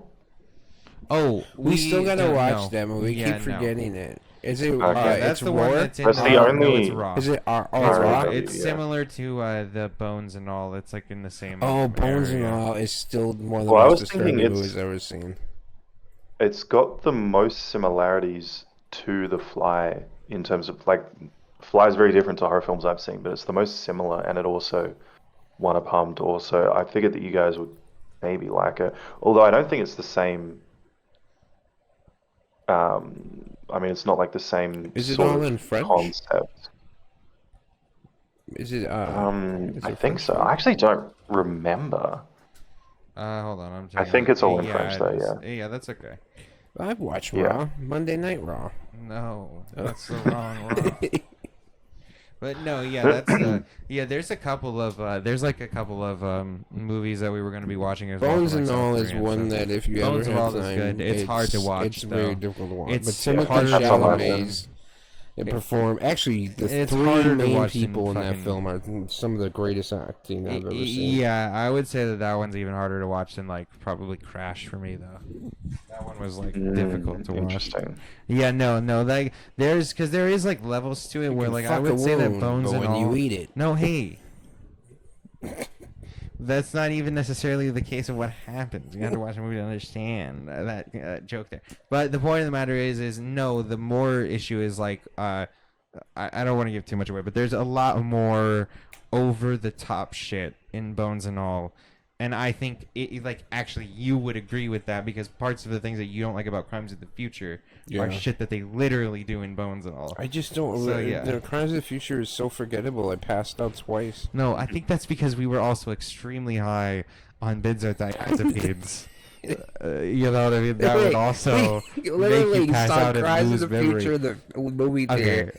And I kept passing out, and it started with a good amount of people in the movie theater. And as I opened my eyes and passed out several times, the crowd got less and less till it was down to one single girl.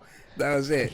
I went in there like we hadn't slept and I was high as shit and I'm sitting here watching it and I remember what happened was I would black out, like I'd forget everything while I'm sitting here with my eyes open, almost like asleep, like I was sleeping with my eyes open, but I would come back to during moments. And there was one moment I came back where Kristen Stewart was eating into Viggo Mortensen.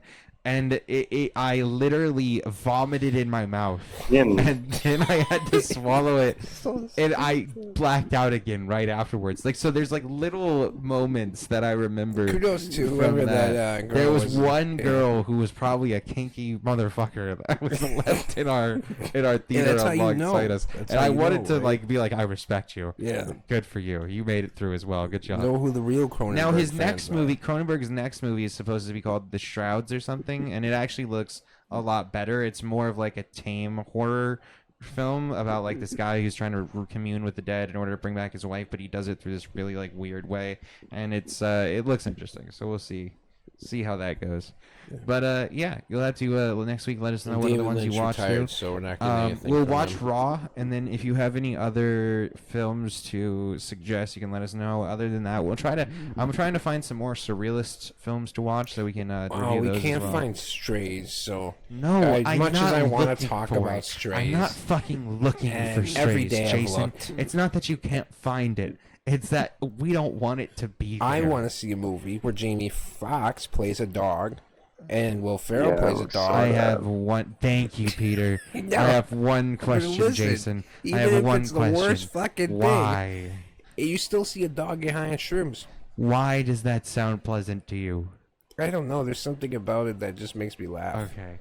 So I think that about covers it. Jason is pro animal shroomage, and I think that's all there is to say. Listen, man, that's animal abuse, and I cannot advocate for this in any way, shape, or form. Besides that, I think that we can go ahead and reconvene next week with whatever new information as well. I don't think there's any new movies. I guess we can talk more about like a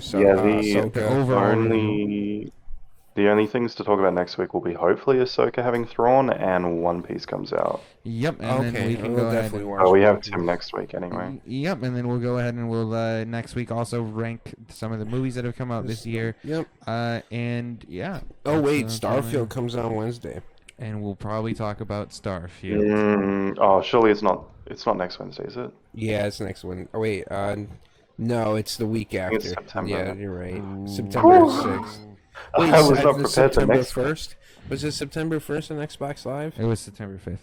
Okay, September 5th. So, okay, the following week. But yep, and then Liza P comes out soon on September 9th. Yeah, so, but that's it. Like, there's not much, games, there's still some games coming out, but movies stuff. not. Yeah, fuck Loki the movie Season industry. 2 comes out in October. We're gamers now, guys. Fuck the movie industry. Yeah, which is good. I mean, that's why I started watching Cronenberg, because on the one hand, there's not much coming out, but on the other hand, I don't really, I think, fucking that new Challenges film with Zendaya is coming out, but I don't really want to talk about, a 20th Century Fox film. Gran Turismo, where we haven't watched that. Actually, I don't want to watch Gran Turismo. Because that already came out, apparently. Gran Turismo already came out. It came out? Yeah, it came out. Yeah, I was watching it this morning as well, but I decided not to. The strike's coming at a good time, because I was in such a rut of just watching every film that came out, and now I'm avoiding so much and just trying to really pick and choose what films I watch. I'm actually kind of taking a positive out of this. People should do the same, listening to the podcast. Yeah. Yeah, no, Stop watching dog shit, fucking MCU, 100%. There's so many Quantumania movies shit. out there we that have already especially- been made that I guarantee nobody has seen every fucking movie on the No, planet. yeah, you haven't. And You don't that's need, one like, thing. movie- Like new it movies was all the time. 2 years ago in October. Like we kind of watched Videodrome like at the beginning or just before. I think it was late September, and we watched it, and it kind of kicked off this thing where we were like, oh, okay, well, there's not that many movies coming out that we give a fuck about. Oh, except for a couple more Retribution. movies. And then we moved into just watching a bunch of old stuff. Neeson? No, dude, The can new you Taken stop movie? naming terrible movies. It'd be a good movie. You're lying to yourself. I got a specific set of skills I used to do. Not anymore, because Licking my women's age is jeans? not allowed me to actually continue to do those things. But Because he has dementia. well, he was. You remember A Million Ways to Die in the West? No. Oh my God, that was great! I What a don't fantastic ever movie. remember anything from Chris Farley. No, that was Seth MacFarlane, Same thing. where he talked about the sheep Same fucker. thing. I don't know the guy's name. No, Seth. That's a MacFarlane. Norm joke. What? That's a Norm joke that he Norm brought. Macfarlane. No. It was Norm Macdonald that he did the sheep fucker joke in the 1990s on Conan. McDonald and had then a he farm stole and it. fucked his sheep. Yeah, no, he has this joke where he's like, I have a dirty uncle. And he's like, hey, Norm, you know, I built all these balloons for so many years. And I was an astronaut and I was in the Navy. But you fuck one goat and that's all they call you for the rest of your life, a goat fucker. And so that's basically a joke that Seth MacFarlane robbed. Okay. Okay, anyway, I just wanted to say that. Go see Retribution. Don't see Retribution. Go see Gran Turismo. Watch good movies that are older, and go watch Cronenberg and David Lynch and a couple other people. You know, Gene Hackman. watch the Long Goodbye as well. That's a good one. Okay. And Scott Pilgrim. Well, yeah, watch Scott Pilgrim. Also good. Classic. Absolute classic banger. All right, guys. We'll see you all in the next episode.